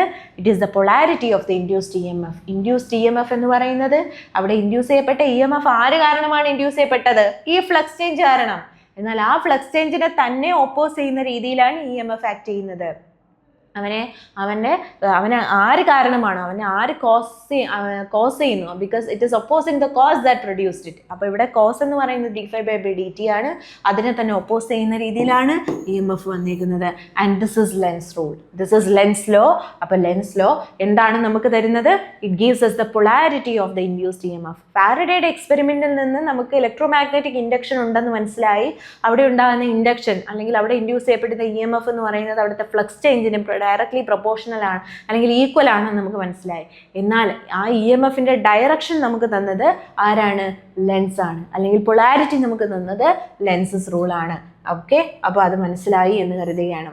അപ്പോൾ അത് വെച്ചിട്ട് നമുക്കൊന്നുകൂടി നമ്മുടെ മൈൻഡ് നമുക്ക് നോക്കാം. നമുക്ക് ഫസ്റ്റ് എക്സ്പെരിമെന്റിലേക്ക് ഒന്ന് പോയി നോക്കാം, എന്നിട്ട് നമുക്ക് തിരികെ വരാം.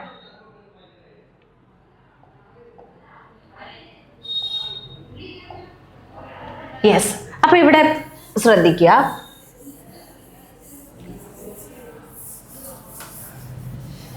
ഓക്കെ, ഇനി എല്ലാവരും ഇവിടെ ശ്രദ്ധിക്കുക. നമുക്ക് നോക്കാം ഇവിടെ എങ്ങനെയാണ് നമുക്ക് കറണ്ടിന്റെ ഡയറക്ഷൻ കണ്ടെത്താൻ പറ്റുക. നമുക്കിവിടെ ഒന്നും തന്നെ തന്നിട്ടില്ല. ഗാലനോമീറ്റർ ഡയറക്ഷൻ ഒന്ന് ഇങ്ങോട്ടും കാണിച്ചിട്ടുണ്ട്, അങ്ങോട്ടും കാണിച്ചിട്ടുണ്ട്. പക്ഷെ എക്സാക്ട്ലി കറണ്ട് ക്ലോക്ക് വൈസ് ആണോ ആൻറ്റി ക്ലോക്ക് വൈസ് ആണോ എന്ന് നമുക്കറിയില്ല.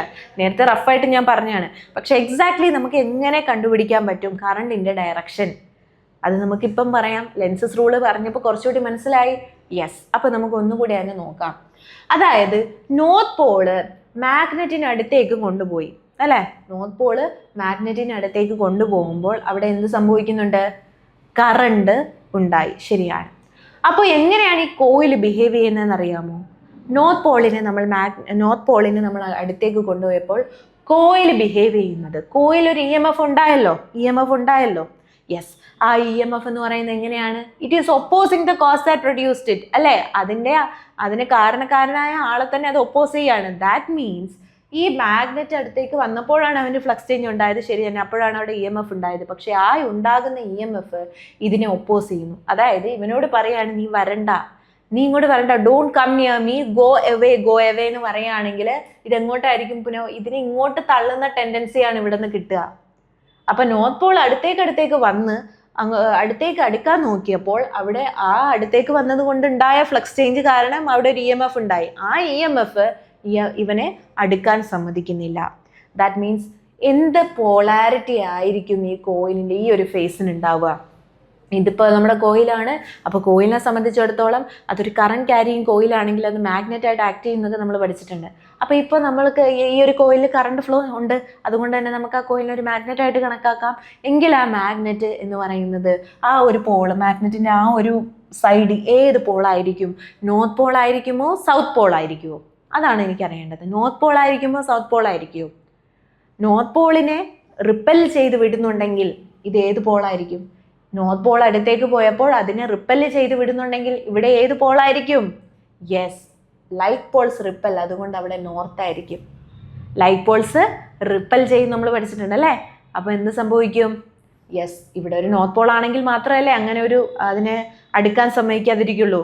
മറിച്ച് ഇവിടെ ഒരു സൗത്ത് പോൾ ആണെങ്കിൽ അട്രാക്ട് ചെയ്യല്ലേ ചെയ്യുക. പക്ഷെ ഇവിടെ അങ്ങനെ സംഭവിക്കുന്നില്ല. നോർത്ത് പോളിനെ തള്ളുകയാണ്. ദാറ്റ് മീൻസ് നമ്മൾ അവിടെ അസ്യൂം ചെയ്യുകയാണ് നോർത്ത് പോൾ ആണിത്, അല്ലെങ്കിൽ പിന്നെ ഇവന് പോകാൻ പറയില്ലല്ലോ. ഓക്കെ, അപ്പം നമുക്ക് അവിടുത്തെ പൊളാരിറ്റി കിട്ടിക്കഴിഞ്ഞു. അതായത് ഈ എൻഡ് എന്ന് പറയുന്നത് ഈ ഒരു എൻഡ് എന്ന് പറയുന്നത് ഏത് പോളാണ്? നോർത്ത് പോളാണ്. നോർത്ത് പോളാണ്. ഇനി നമ്മൾ അവിടെ മനസ്സിലാക്കേണ്ടത് അവിടുത്തെ കറണ്ടിൻ്റെ ഡയറക്ഷനാണ്. നോർത്ത് പോൾ ആണെന്ന് മനസ്സിലായി, പക്ഷേ അവിടുത്തെ കറണ്ടിൻ്റെ ഡയറക്ഷൻ എങ്ങനെ മനസ്സിലാക്കും? അതിന് ചെറിയൊരു നമ്മൾ ടെക്സ്റ്റ് ബുക്സിലൊക്കെ ഉള്ളൊരു ട്രിക്കാണ്. എന്താണ്? യെസ്, നമ്മളൊരു ഡയഗ്രാം വെച്ചിട്ടാണ് അതിനെ മനസ്സിലാക്കുന്നത് അല്ലേ? എന്തായിരുന്നു ആ diagram? Yes, diagram north pole ആണെങ്കിൽ നമ്മൾ അതിനെ ഇങ്ങനെ ഒന്ന് വരയ്ക്കണം, നോർത്ത്. ഓക്കെ, എന്ന്. ഇനി അവിടെ ഇങ്ങനെ ഒരു ആരോ മാർക്ക് ഇട്ട് കൊടുത്തേ. അപ്പോൾ കറണ്ട് എങ്ങനെയാണ് ഫ്ലോ ചെയ്യുന്നത്? കറണ്ട് എങ്ങനെയാണ് ഫ്ലോ ചെയ്യുന്നത് നോക്കിക്കേ. ഇങ്ങോട്ടല്ലേ ഫ്ലോ ചെയ്യുന്നത് അല്ലേ? ഇങ്ങോട്ടെന്ന് പറയുമ്പോൾ അത് ഏത് ഡയറക്ഷനാണ്? Anticlockwise. എന്താണ്? Anticlockwise. ഇപ്പം നമുക്ക് ഇവിടുത്തെ കറണ്ടിൻ്റെ ഡയറക്ഷൻ കിട്ടി, കണ്ടോ? ഇതേപോലെ ബാക്കി 3 കേസിൽ നമുക്ക് ചെയ്യാൻ പറ്റും. യെസ്, ഇനി ഇവിടെ നോക്കിക്കേ. നോർത്ത് പോളിനെ, അപ്പോൾ ശരി, എന്നാൽ പിന്നെ നോർത്ത് പോളിനെ അടുത്തേക്ക് കൊണ്ടുപോകുമ്പം അവൻ സമ്മതിക്കുന്നില്ല അടുക്കാൻ. ദാറ്റ് മീൻസ് നമുക്ക് നോർത്ത് പോളിനെ എന്നാൽ പുറത്തേക്ക് കൊണ്ടുപോകാം, ലെറ്റ്സ് ടേക്ക് ഇറ്റ് അവേ. പക്ഷെ അപ്പോൾ എന്താ സംഭവിക്കുക? അപ്പോഴും ഇവിടെ EMF ഉണ്ടാവും. കാരണം എന്താണ്? ഇവിടെ ഫ്ലക്സ് ചേഞ്ച് ഉണ്ടാവും. നോർത്ത് പോളിനെ നമ്മൾ ദൂരേക്ക് മാറ്റുമ്പോൾ ഇവിടെ ഫ്ലക്സ് ചേഞ്ച് ഉണ്ടാകും. ഫ്ലക്സ് ചേഞ്ച് കാരണം അവിടെ EMF ഉണ്ടാകും. പക്ഷേ ആ EMF എന്ന് പറയുന്നത് എങ്ങനത്തെ EMF ആണ്? ഒപ്പോസിങ് EMF ആണ്. അതായത് ഈ കാരണക്കാരനായ ആളെ ഒപ്പോസ് ചെയ്യുന്ന രീതിയിലുള്ള EMF ആണ് ഇവന്. അപ്പം എന്ത് സംഭവിക്കും? എന്താ അവിടെ സംഭവിക്കുക? ഒപ്പോസ് ചെയ്യുന്നു. അതായത് നീ പോകല്ലേ എന്ന് പറയുന്നു. When he is trying to go away, it's not letting to go. പോകാൻ വിടുന്നില്ല. അപ്പോൾ ഇവിടെ ഏത് പൊളാരിറ്റി ആയിരിക്കും? ഇവിടെ ഏത് പൊളാരിറ്റി ആയിരിക്കും ഉണ്ടാവുക? നോർത്ത് പോളിനെ പോകാൻ അനുവദിക്കുന്നെങ്കിൽ ഇതിൽ ഏത് പൊളാരിറ്റി ആയിരിക്കും? ഇതൊരു സൗത്ത് പോൾ ആയിരിക്കും അല്ലേ? ഇതൊരു സൗത്ത് പോൾ ആയിരിക്കും. അങ്ങനെയെങ്കിൽ നമുക്ക് അവിടുത്തെ പൊളാരിറ്റി നമുക്ക് കിട്ടിക്കഴിഞ്ഞു, സൗത്ത് പോൾ ആണെന്ന് മനസ്സിലായി. അപ്പോൾ അവിടുത്തെ കറണ്ടിൻ്റെ ഡയറക്ഷൻ എന്തായിരിക്കും? അതെങ്ങനെ കണ്ടുപിടിക്കാൻ പറ്റും? എഗെയിൻ നമ്മൾ ഇങ്ങനെ ഒരു സർക്കിൾ വരയ്ക്കുക. സൗത്ത് അല്ലേ, അപ്പം നമ്മൾ S ഇങ്ങനെ വരച്ചു. ഓക്കെ, ഇനി നമുക്കവിടെ നമുക്ക് അവിടുത്തെ ആരോ മാർക്ക് നമുക്ക് ഇട്ട് കൊടുക്കാം. ആരോ മാർക്ക് നമുക്ക് ഇട്ട് കൊടുക്കുമ്പോൾ ഇത് ഇങ്ങോട്ടും ഇത് ഇങ്ങോട്ടുമാണ് അല്ലേ? അതായത് കറണ്ട് ഈ ഒരു ഡയറക്ഷനിലാണ് ഫ്ലോ ചെയ്യുന്നത്. അപ്പോൾ എന്ത് മനസ്സിലായി? കറണ്ട് ഇപ്പോൾ എങ്ങനെയാണ് ഫ്ലോ ചെയ്യുന്നത്? Clock vice direction. Clockwise അല്ലേ? Clock vice direction. മനസ്സിലായോ? അപ്പോൾ എന്താ ഇവിടെ സംഭവിച്ചത്? ഒരു കറണ്ട് ക്യാരിങ് കോയിൽ മാഗ്നറ്റായിട്ട് ആക്ട് ചെയ്യുന്നുണ്ട്. പക്ഷേ ഒരു മാഗ്നറ്റ് എന്ന് പറയുമ്പോൾ അതിനൊരു നോർത്ത് പോളും ഒരു സൗത്ത് പോളും ഉണ്ട്. പക്ഷേ ഒരു കോയിലിനെ സംബന്ധിച്ചിടത്തോളം അതിനൊരു ഫിക്സഡ് നോർത്ത് പോളും സൗത്ത് പോളും ഇല്ല. ഒരു ബാർ മാഗ്നറ്റ് എടുത്തു കഴിഞ്ഞാൽ അതിന് ഫിക്സഡ് നോർത്ത് സൗത്തും ഉണ്ട്. പക്ഷേ ഒരു കോയിലിൻ്റെ കേസിൽ നമുക്ക് ഫിക്സഡ് നോർത്ത് സൗത്തും ഇല്ല. It may change. അത് ചേഞ്ച് ചെയ്യും. ഒരിക്കൽ നോർത്ത് പോളായ ആൾ അടുത്ത ടൈമിൽ അത് സൗത്ത് പോളാകും. അപ്പോൾ അതുകൊണ്ട് തന്നെ നമുക്കതിവിടെ പ്രെഡിക്റ്റ് ചെയ്യേണ്ടിയിരിക്കുന്നു. അതിന് നമ്മളെ സഹായിക്കുന്നത് ലെൻസിൻ്റെ റൂളാണ്. ലെൻസ് എന്താ പറഞ്ഞത്? യെസ്, ഒരു EMFൽ ഒരു ചേഞ്ച്, ഒരു ഫ്ലക്സ് ചേഞ്ചിൽ വ്യത്യാസം വരുമ്പോൾ, ഒരു കോയിലുമായി ബന്ധപ്പെട്ട് കിടക്കുന്ന ഫ്ലക്സ് ചേഞ്ചിൽ വ്യത്യാസം വരുമ്പോൾ അവിടെ എന്തുണ്ടാകുന്നു? അവിടെ ഒരു EMF ഇൻഡ്യൂസ്ഡ് ആണ്. അവിടെ ഒരു വോൾട്ടേജ് ഉണ്ടാകുന്നു. ആ വോൾട്ടേജ് കാരണം അവിടെ ഒരു കറണ്ട് ഇൻഡ്യൂസ്ഡ് ആകുന്നു. ഇതാണല്ലോ ഇലക്ട്രോ മാഗ്നറ്റിക് ഇൻഡക്ഷൻ. എന്നാൽ ആ ഇൻഡ്യൂസ് ചെയ്യപ്പെടുന്ന EMF എന്ന് പറയുന്നത് അതിന് കാരണക്കാരനായ ഫ്ലക്സ് ചേഞ്ചിനെ ഒപ്പോസ് ചെയ്യുന്ന രീതിക്കാണ് ഉള്ളത് എന്ന് പറഞ്ഞ ആ സ്റ്റേറ്റ്മെൻറ്റ് വെച്ചിട്ടാണ് നമ്മൾക്കിവിടെ ഡയറക്ഷൻ മനസ്സിലായത് അല്ലേ? കറണ്ടിൻ്റെ ഡയറക്ഷൻ ഇവിടെ ഈ സൈഡിൽ ഇതിപ്പോൾ clockwise, anticlockwise ആയിരുന്നു, ഇത് ക്ലോക്ക് വൈസ് ആയിരുന്നു മനസ്സിലായത്. അതുപോലെ ഈ ഒരു കേസിലും നിങ്ങൾ സ്വന്തമായിട്ട് ഒന്ന് ട്രൈ ചെയ്ത് നോക്കുക, നിങ്ങൾക്ക് ആ ഡയറക്ഷൻ കിട്ടുന്നുണ്ടോ എന്ന്. ഈ സൗത്ത് പോളിനെ നമ്മൾ അടുത്തേക്ക് കൊണ്ടുവരാൻ നോക്കി. സൗത്ത് പോളിനെ അടുത്തേക്ക് കൊണ്ടുവന്നപ്പോൾ ഉറപ്പായും അവിടുത്തെ ഫ്ലക്സിൽ മാറ്റമുണ്ട്. എന്താണ്? സൗത്ത് പോൾ അടുത്തേക്ക് വരുന്തോറും നമ്പർ ഓഫ് ഫീൽഡ് ലൈൻസിലൂടെ കടന്നു പോകുന്ന ഫീൽഡ് ലൈൻസിൻ്റെ എണ്ണത്തിൽ വ്യത്യാസം വരും. അപ്പോൾ അവിടെ ഫ്ലക്സ് ചേഞ്ചിൽ വ്യത്യാസം ഉണ്ടാകുന്നു. തുടർന്ന് അവിടെ ഒരു EMF ഉണ്ടാകുന്നു. ആ EMF എന്ന് പറയുന്നത് ഇവനെ ഒപ്പോസ് ചെയ്യുന്ന രീതിയിലാണ്. അങ്ങനെയാണെങ്കിൽ സൗത്ത് പോൾ അടുത്തേക്ക് വരുന്തോറും സൗത്ത് പോളിനെ അടുക്കാൻ സമ്മതിക്കാത്ത ഒരു നേച്ചറാണ് ഇവിടെ കാണിക്കുന്നത്. ദാറ്റ് മീൻസ് നിന്നോട് പോ എന്നാണ് ഇവിടെ നിന്ന് പറയുന്നത്. യെസ്, അപ്പോൾ സൗത്ത് പോളിനെ പുറത്തേക്ക് പോകാനാണ് ഇവിടെ നിന്ന് പറയുന്നത്. ദാറ്റ് മീൻസ് സൗത്ത് പോൾ പുറത്തേക്ക് പോകണമെങ്കിൽ, സൗത്ത് പോളിനെ അവിടെ ഇരിക്കാൻ സമ്മതിക്കുന്നില്ല എങ്കിൽ ഇത് ഏത് പോളായിരിക്കും? ലൈറ്റ് പോൾസ് റിപ്പൽ ചെയ്യുന്നു, അപ്പോൾ ഇതും ഒരു സൗത്ത് പോൾ ആയിരിക്കും, അതും ഒരു സൗത്ത് പോൾ ആയിരിക്കും. ഇനി നേരത്തെ ഇപ്പം നമ്മളിത് സൗത്ത് പോൾ ആണെന്ന് മനസ്സിലായി. അങ്ങനെയാണെങ്കിൽ അവിടുത്തെ സൗത്ത് പോളിൻ്റെ ഡയറക്ഷൻ, അവിടുത്തെ കറണ്ടിൻ്റെ ഡയറക്ഷൻ നമുക്ക് മനസ്സിലാക്കാം. അപ്പോൾ അതിന് വേണ്ടിയിട്ട് നേരത്തെ സെയിം പോലെ ഞാൻ എന്ത് ചെയ്തു, ഒരു എസ് വരച്ചിട്ട് അതിനകത്തേക്ക് ആരോ മാർക്ക് ചെയ്തപ്പോൾ നമുക്ക് മനസ്സിലായത് കറണ്ട് ഫ്ലോ ചെയ്യുന്നത് ക്ലോക്ക് വൈസ് ഡയറക്ഷനിലാണെന്ന് മനസ്സിലായി. അല്ലേ? ഇനി അതേപോലെ നമുക്ക് ലാസ്റ്റ് കേസ് നോക്കാം. ലാസ്റ്റ് കേസിൽ എന്താ കാണുന്നത്? യെസ്, ഈ ബാർ മാഗ്നറ്റിനെ, ഈ സൗത്ത് പോളിനെ നമ്മൾ അടുത്തേക്ക് കൊണ്ടുപോയിട്ട് അത് സമ്മതിക്കുന്നില്ല അങ്ങോട്ടേക്ക് ചെല്ലാൻ. So that means we R letting it go away. അപ്പോൾ അതിനെ നമ്മൾ പുറകോട്ട് നീക്കുന്ന സമയത്ത് അപ്പോഴും അവിടെ എന്ത് സംഭവിക്കും? ഫ്ലക്സ് ചേഞ്ച് ഉണ്ടാവും. പക്ഷെ അപ്പോൾ അവിടുത്തെ ഫ്ലക്സ് ചേഞ്ച് കാരണം EMF ഉണ്ടാവും. ആ EMF ഇവനെ ഒപ്പോസ് ചെയ്യുന്നു. അതായത് പോകണ്ട എന്ന് പറയാണ്. സോ അടുത്തേക്കൊട്ടും വരാനും സമ്മതിക്കില്ല, പോകാൻ നോക്കുമ്പോൾ പോകാനും സമ്മതിക്കില്ല. സോ ദാറ്റ് മീൻസ് ഇവിടെ അതിനെ പോകാൻ അനുവദിക്കുന്നില്ല. ദാറ്റ് മീൻസ് ഇവിടെ അപ്പോൾ ഏത് പോളായിരിക്കും ഉണ്ടാകുക? സൗത്ത് പോളിനെ പോകാതെ പിടിക്കാൻ തോന്നുമെങ്കിൽ, അട്രാക്ട് ചെയ്യാൻ തോന്നുന്നുണ്ടെങ്കിൽ ഇത് ഏത് പോളായിരിക്കും? ഇതൊരു നോർത്ത് പോൾ ആയിരിക്കും. അല്ലേ? അങ്ങനെയാണെങ്കിൽ ഇവിടുത്തെ കറണ്ടിൻ്റെ ഡയറക്ഷൻ എങ്ങനെയായിരിക്കും? ഇങ്ങനെ ആയിരിക്കും. അതായത് ഏത് ഡയറക്ഷൻ ആയിരിക്കും? Anti clock vice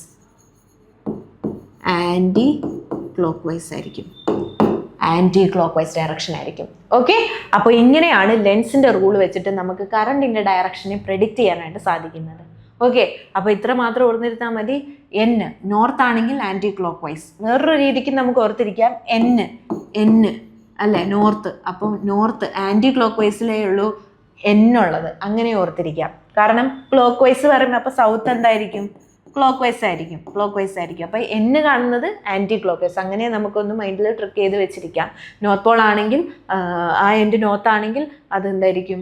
counterclockwise ഡയറക്ഷനിലായിരിക്കും current അതിലൂടെ പോവുക. അപ്പോൾ അങ്ങനെയും കൂടി നമുക്കൊന്ന് ഓർത്ത് വെച്ചേക്കാം. ഇനി നമുക്ക് ആ ഒരു സ്റ്റേറ്റ്മെൻറ്റിലേക്ക് പോകാം. ഇനി അപ്പോഴേ നമുക്കപ്പോൾ മനസ്സിലാവുള്ളൂ. യെസ്, നോക്കിക്കേ, when the north pole of a bar magnet is moves towards the coil, north പോളിനെ നമ്മൾ ബാർ മാഗ്നറ്റിന്റെ നോർത്ത് പോളിനെ നമ്മൾ കോയിലിനടുത്തേക്ക് കൊണ്ടുപോയപ്പോൾ എന്താ അവിടെ സംഭവിച്ചത്? Current is induced in the coil. Current induce ചെയ്യപ്പെടുന്നു. Current is induced in the coil in such a direction that it opposes the increase in flux. ഫ്ലക്സിലെ ഇൻക്രീസിനെ ഒപ്പോസ് ചെയ്യുന്ന രീതിയിലാണ് അവിടെ എന്തുണ്ടാകുന്നത്? ഇൻഡ്യൂസ് ചെയ്യപ്പെടുന്ന EMF ഉണ്ടായത്. This means that the face of the coil towards the magnet should have north polarity. അതായത് നോർത്തിന് അടുത്തേക്ക് കൊണ്ടുപോയപ്പോൾ അത് അതിനെ സമ്മതിക്കുന്നില്ല അടുക്കാൻ. ദാറ്റ് മീൻസ് ഇതൊരു നോർത്ത് പൊളാരിറ്റി ഉള്ള ആളായിരിക്കും. ആ ഫേസ്, ആ കോയിലിന്റെ ആ ഒരു മുഖത്ത് നോർത്ത് പൊളാരിറ്റി ആയിരിക്കും ഉണ്ടാകുന്നത്. അങ്ങനെയാണെങ്കിൽ മാത്രമേ നോർത്ത് പോളിനെ അടുക്കാൻ സമ്മതിക്കാതെ വരുന്നൊരു കണ്ടീഷൻ വരുള്ളൂ. So that means that will be a north pole. North pole ആണെങ്കിൽ അതിന്റെ ഡയറക്ഷൻ വെച്ച് നമുക്ക് പറയാൻ പറ്റും current will be in the anti clock vice direction, അല്ലെങ്കിൽ കൗണ്ടർ ക്ലോക്ക് വൈസ് എന്നും പറയാം. ആൻറ്റി ക്ലോക്ക് വൈസ് അല്ലെങ്കിൽ കൗണ്ടർ ക്ലോക്ക് വൈസ് എന്നും പറയാം. സെക്കൻഡ് സിറ്റുവേഷൻ നോക്കിക്കേ, നോർത്ത് പോളിനെ എന്നാൽ നമുക്ക് മൂഡ് അവേ ചെയ്തു. എന്നാൽ പിന്നെ നമുക്ക് നോർത്ത് പോളിനെ എടുത്ത് മാറ്റാമെന്ന് വിചാരിക്കുമ്പോഴോ അപ്പോഴും അവിടെ EMF ഉണ്ടാകും.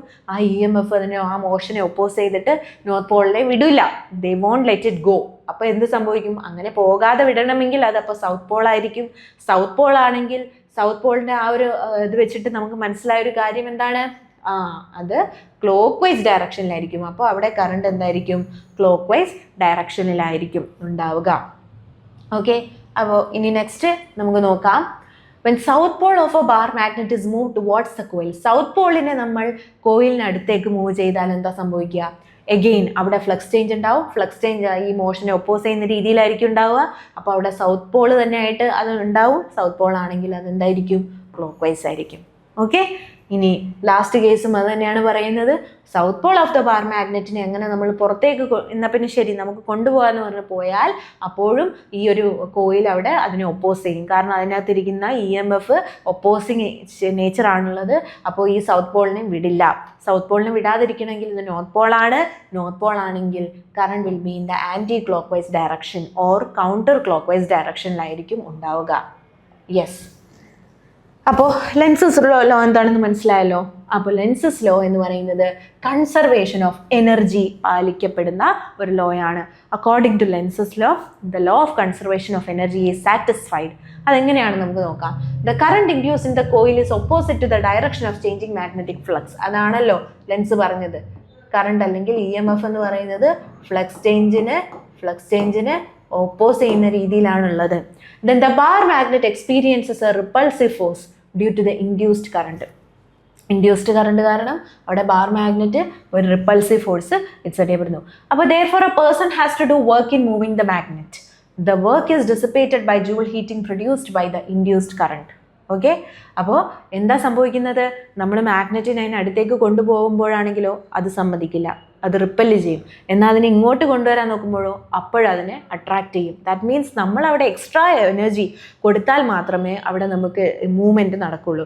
അതായത് നമ്മൾ അങ്ങോട്ട് അടുത്തേക്ക് കൊണ്ടുപോകുമ്പോൾ അതിനെ സമ്മതിക്കില്ല. അപ്പം നമ്മൾ അതിനെ അടുത്തേക്ക് തന്നെ കൊണ്ടുപോകണമെങ്കിൽ എക്സ്ട്രാ നമ്മളോട് എനർജി കൊടുത്ത് അതിനെ എന്ത് ചെയ്യണം? എഫേർട്ട് ഇടണം. അതല്ലാന്നുണ്ടെങ്കിൽ നമ്മളതിനെ ദൂരേക്ക് കൊണ്ടുപോകാൻ നോക്കിയാലോ, അതിനെ നമ്മൾ ആ മാഗ്നറ്റിൽ നിന്നും അവേ കൊണ്ടുപോകാൻ നോക്കിയാൽ അപ്പോഴും എന്തുണ്ട്? കുറച്ച് കഴിയുമ്പോൾ ഇവർ അവിടെ നിന്ന് അട്രാക്ട് ചെയ്യുമ്പോൾ നമ്മൾ എക്സ്റ്റേർണലി നമ്മൾ എനർജി പ്രൊവൈഡ് ചെയ്തിട്ട് വേണം അവിടെ വർക്ക് ചെയ്യാനായിട്ട്. പക്ഷേ person has to do some work in moving the magnet. ഇനി ദിസ് വർക്ക് ഇസ് ഡിസിപ്പേറ്റഡ്. ഈ വർക്ക് എങ്ങനെയാണ് അവിടെ ചിലവാക്കപ്പെടുന്നത്? It is dissipated by Joule heating produced by the induced current. അവിടെ ഇൻഡ്യൂസ് ചെയ്യപ്പെടുന്ന കറണ്ട് ഓൾറെഡി ജൂൾ ഹീറ്റിംഗ് കാരണം ഹീറ്റ് എനർജി പ്രൊഡ്യൂസ് ചെയ്യുന്നുണ്ട്. ആ എനർജിയെ നമുക്ക് ഇതിനു വേണ്ടി യൂട്ടിലൈസ് ചെയ്യാം. Thus Lenz's law in accordance with the law of conservation of energy. അവിടെ എനർജി നഷ്ടപ്പെടുന്നില്ല, യൂട്ടിലൈസ് ചെയ്യാണ്. കാരണം ജൂൾ ഹീറ്റിങ്ങിൽ പുറത്തേക്ക് പോകുന്ന എനർജിയെ നമുക്ക് ഈ ഒരു എനർജി ആയിട്ട് യൂസ് ചെയ്യാം. മാഗ്നറ്റിനെ മൂവ് ചെയ്യിക്കാൻ വേണ്ടിയിട്ടുള്ള എനർജി ആയിട്ട് നമുക്ക് എന്ത് ചെയ്യാം? ജൂൾ ഹീറ്റിംഗ് നഷ്ടപ്പെട്ടു പോയ എനർജീനെ നമുക്ക് നേരെ ഇവിടെ എടുത്ത് യൂട്ടിലൈസ് ചെയ്യാം. ദാറ്റ് മീൻസ് അവിടെ എനർജി നഷ്ടപ്പെടുകയും പോകുന്നില്ല, പുതിയ എനർജി നമുക്ക് അവിടെ കൊടുക്കേണ്ടിയും വരുന്നില്ല. ഇത് ബാലൻസ്ഡ് ആയിട്ട് പോകുന്നു. അതാണ് ഇവിടെ കൺസർവേഷൻ ഓഫ് എനർജി പാലിക്കപ്പെടുന്നു എന്ന് നമുക്ക് പറയാൻ സാധിക്കുന്നത്. ഓക്കെ. അപ്പോൾ ഓർത്തിരിക്കേണ്ട ഒരു കാര്യം, ലെൻസസ് ലോ എന്തിനാണ് നമ്മളെ സഹായിക്കുന്നത്? To find the polarity of the induced current. Induced കറണ്ടിൻ്റെ അല്ലെങ്കിൽ ഇൻഡ്യൂസ്ഡ് EMFൻ്റെ പൊളാരിറ്റിയെ മനസ്സിലാക്കാൻ ലെൻസസ് ലോ സഹായിക്കുന്നു. അതോടൊപ്പം തന്നെ ലെൻസസ് ലോ ഇതിലേത് നിയമമാണ് പാലിക്കുന്നത്? Law of conservation of mass, law of conservation of charge, law of conservation of energy. ഏതായിരിക്കും? ലോ ഓഫ് കൺസർവേഷൻ ഓഫ് എനർജിയാണ് സാറ്റിസ്ഫൈ ചെയ്യുന്നത്. യെസ്. ഓക്കെ. അപ്പോൾ അത് നമുക്ക് മനസ്സിലായി, ലെൻസസ് ലോ മനസ്സിലായി. ഇനി അടുത്തൊരു ടോപ്പിക്കിലേക്കാണ് നമ്മൾ പോകുന്നത്. മോഷണൽ ഇലക്ട്രോമോട്ടീവ് EMF എന്ന് പറയും. Motional electromotive EMF. യെസ്. എന്താണ് motional electromotive EMF? Electromotive force.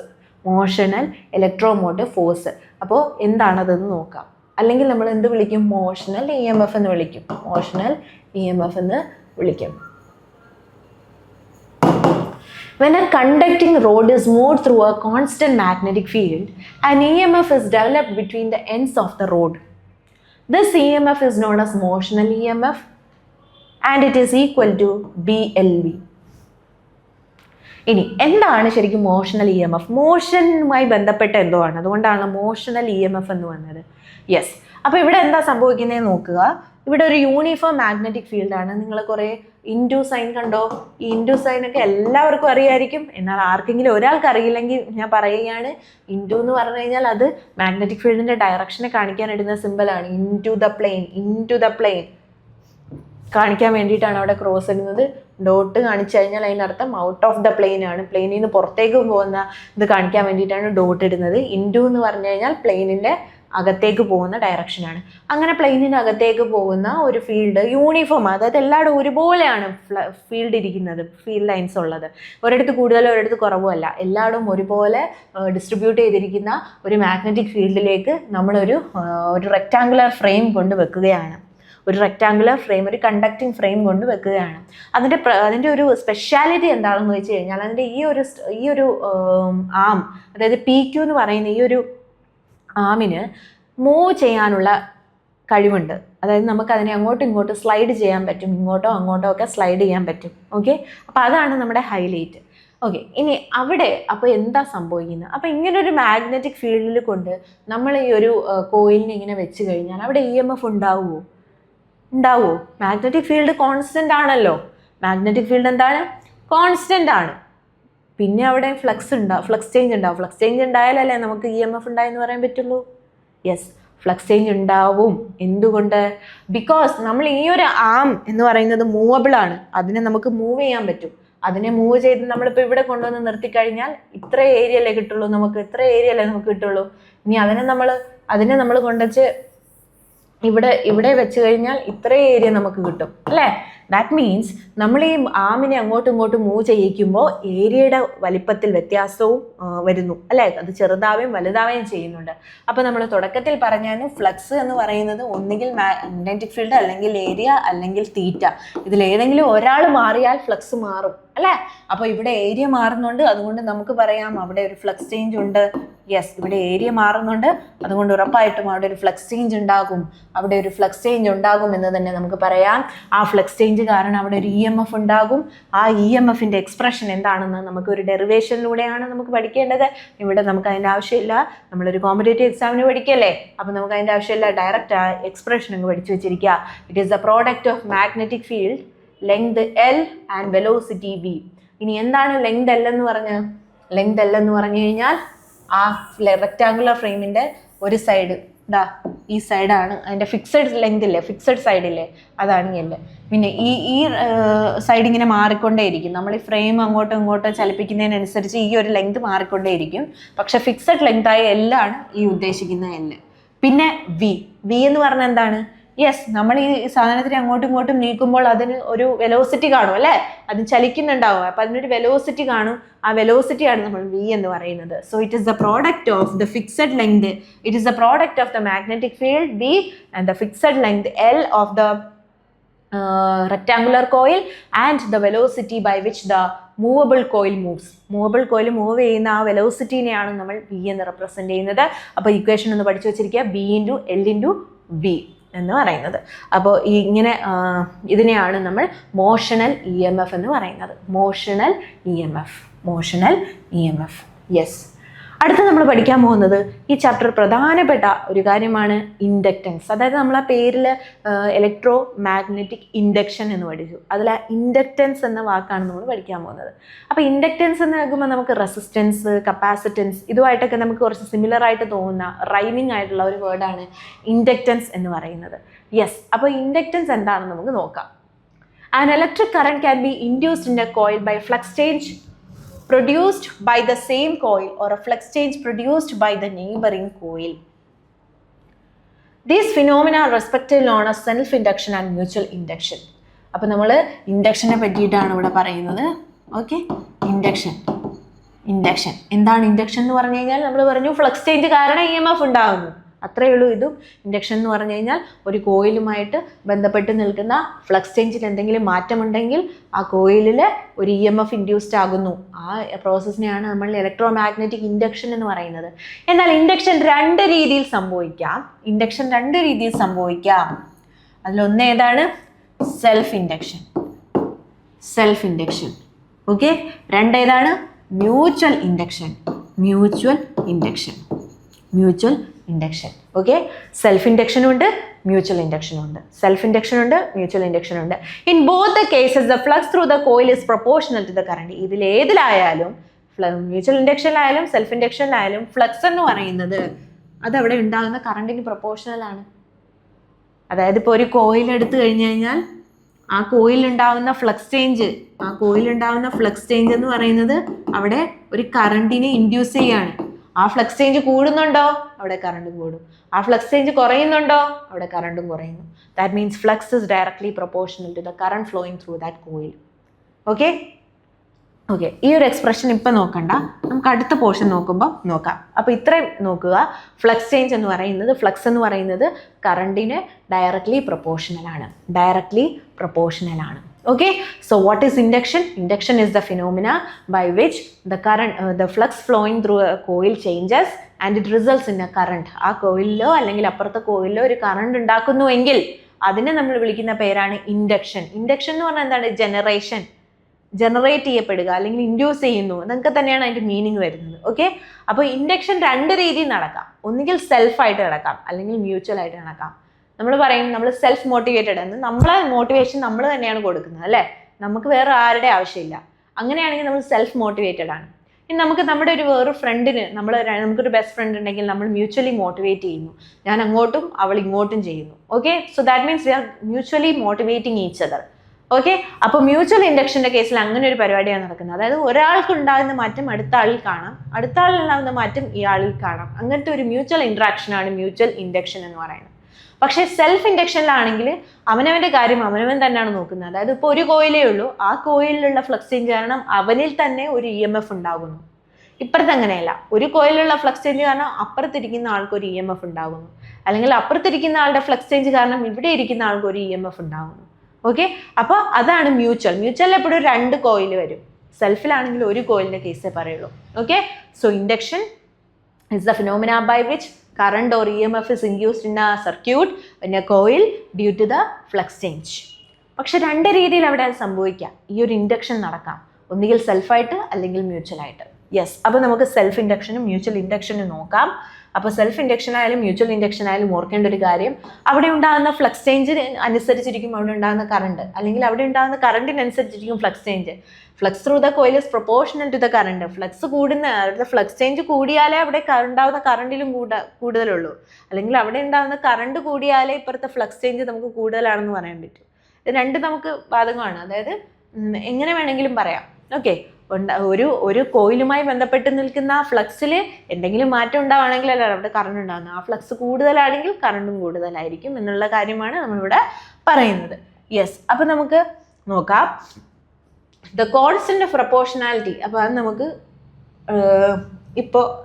ഇത് പറഞ്ഞതിന് ശേഷം നോക്കാം. ഓക്കെ, അപ്പം നമ്മൾ പറയാൻ പോകുന്നത് സെൽഫ് ഇൻഡക്ഷൻ ആണ്. എന്താണ് സെൽഫ് ഇൻഡക്ഷൻ? ഓക്കെ, അപ്പോൾ സെൽഫ് ഇൻഡക്ഷൻ ഞാൻ പറഞ്ഞ പോലെ തന്നെ നമ്മൾ സെൽഫ് മോട്ടിവേറ്റഡ് ആവുന്നു. നമുക്ക് വേറൊരാളുടെ ആവശ്യമില്ല, നമ്മുടെ കാര്യം നമ്മൾ തന്നെയാണ് നോക്കുന്നത് അല്ലേ. അതേപോലെ ഇവിടെ ഒറ്റ കോയിലേ ഉള്ളൂ, അവൻ്റെ കാര്യം അവൻ തന്നെയാണ് നോക്കുന്നത്. അവനിൽ ഒരു ഫ്ലക്സ് ചേഞ്ച് ഉണ്ടാകുന്നു, അവന് തന്നെ എന്തുണ്ടാവുന്നു? EMF ഉണ്ടാകുന്നു. The phenomena of production of an induced EMF in an isolated coil by varying current through the same coil is called self-induction. The phenomena of production of induced EMF in a coil in an isolated coil by varying current through the same coil. അതേ കോയിലിൽ, അതായത് ഒരു കോയിലിൽ എന്തുണ്ടാവുന്നു? Flux change, ഒരു EMF ഉണ്ടാവുന്നു, EMFനെ produce ചെയ്യുന്നു. എങ്ങനെ? By varying current through the same coil. അതേ കോയിലിൽ തന്നെ ഉണ്ടാകുന്ന ഫ്ലക്സ് ചേഞ്ച് കാരണം അവനിൽ ഒരു EMF ഇൻഡ്യൂസ് ചെയ്യുന്നു. ആ പ്രോസസ്സിനെയാണ് നമ്മൾ സെൽഫ് ഇൻഡക്ഷൻ എന്ന് വിളിക്കുന്നത്. വേറൊരാളുടെ ആവശ്യമില്ല, സ്വന്തമായിട്ട് അവനിൽ തന്നെ ഉണ്ടാകുന്ന ഫ്ലക്സ് ചേഞ്ച് കാരണം അവനിൽ തന്നെ ഒരു EMF പ്രൊഡ്യൂസ് ചെയ്യപ്പെടുകയാണ്.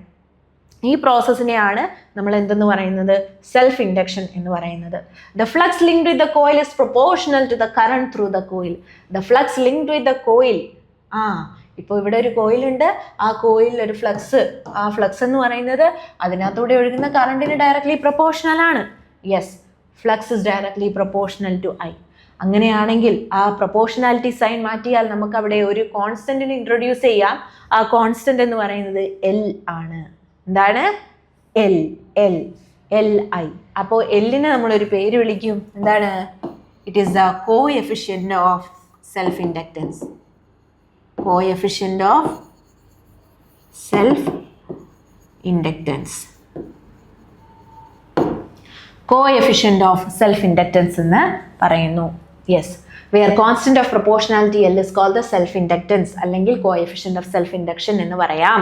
When the current is varied, the flux with the coil also changes and an EMF is produced in the coil. അപ്പോൾ നമ്മൾ പഠിച്ചിട്ടുണ്ട്. അപ്പം നമ്മൾ എന്താ പഠിച്ചത്? ഫ്ലക്സ് ഇവിടെ എന്താ പഠിച്ചത്? സെൽഫ് ഇൻഡക്ഷൻ്റെ കേസിൽ ഫ്ലക്സ് എന്ന് പറഞ്ഞു കഴിഞ്ഞാൽ L × I ആണ് നമ്മൾ പഠിച്ചു. അപ്പോൾ EMF എന്ന് പറയുന്നത് എന്താണ്? ഫാരഡേയുടെ നിയമപ്രകാരം it is equal to -d∅/dt -d∅dt. അപ്പോൾ നമ്മൾ അതിൻ്റെ ഡെറിവേറ്റീവ് ഒന്ന് എടുത്തു നോക്കാം. d/dt ഓഫ് 5b പകരം നമ്മൾ Li എന്ന് എടുക്കുന്നു. Okay, L is a constant, അതുകൊണ്ട് തന്നെ EMF is equal to L എന്ന് മൈനസ് അവിടെ ഉണ്ട്, L നമുക്ക് പുറത്ത് എഴുതാം.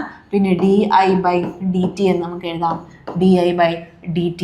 Okay, so EMF is equal to -L × di/dt. Thus, the self-induced EMF always opposes any change of current in the coil. അപ്പോൾ self-induced EMF എങ്ങനെയാണ്?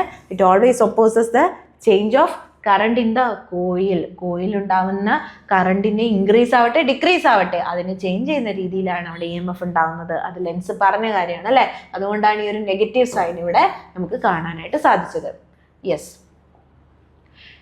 Self inductance of A long solenoid. ഒരു long സോളിനോയിഡിൻ്റെ കേസിൽ, അതായത് ചെറുതല്ല നല്ല രീതിയിൽ വലിപ്പമുള്ള ഒരു കോയിൽ സെറ്റപ്പിനെയാണ്, കോയിൽ അറേഞ്ച്മെൻറ്റിനെയാണ് നമ്മൾ സോളിനോയിഡ് എന്ന് പറയുന്നത്. സോളിനോയിഡിൻ്റെ കേസിൽ അതിൻ്റെ area of cross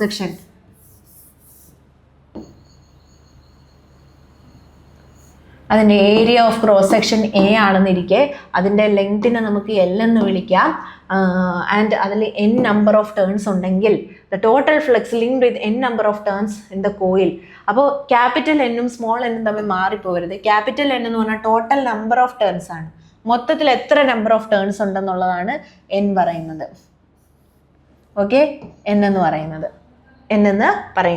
total flux linked with n number of turns of coil. പക്ഷേ ഒരു യൂണിറ്റ് ലെങ്തിലുള്ള നമ്പർ ഓഫ് ടേൺസ് എന്ന് പറയുന്നത് n ആണ്. ഒരു യൂണിറ്റ് ലെങ്തിലുള്ള നമ്പർ ഓഫ് ടേൺസ് എന്ന് പറയുന്നത് n ആണ്. ഓക്കെ, അപ്പോൾ അത് ഓർത്തിരിക്കുക. The total flux linked with n number of turns in the coil എന്ന് പറയുന്നത് നമ്മളൊരു ഡെറിവേഷനൊക്കെ ചെയ്ത് കണ്ടുപിടിക്കുന്നതാണ്. It is equal to μ0 n² എന്നാണ് വരുന്നത്. μ0 n². അപ്പോൾ നമുക്ക് എങ്ങനെ അതിനെ എഴുതാം? μ0 n², the total number of turns. അപ്പം എന്താണ്, ഒരു ചെറിയൊരു യൂണിറ്റിലുള്ള നമ്പർ ഓഫ് ടേൺസ് എന്ന് പറഞ്ഞാൽ എന്താണ്? Total number of turns by അതിൻ്റെ ലെങ്ത് ചെയ്യുമ്പോൾ നമുക്കൊരു യൂണിറ്റിലുള്ള എന്ത് കിട്ടും? നമ്പർ ഓഫ് ടേൺസ് കിട്ടും. ഒരു യൂണിറ്റിലുള്ള നമ്പർ ഓഫ് ടേൺസ് നമുക്ക് കിട്ടും. So n is equal to L ചെയ്യുമ്പോൾ നമുക്കൊരു യൂണിറ്റിലുള്ള നമ്പർ ഓഫ് ടേൺസ് കിട്ടും അല്ലേ?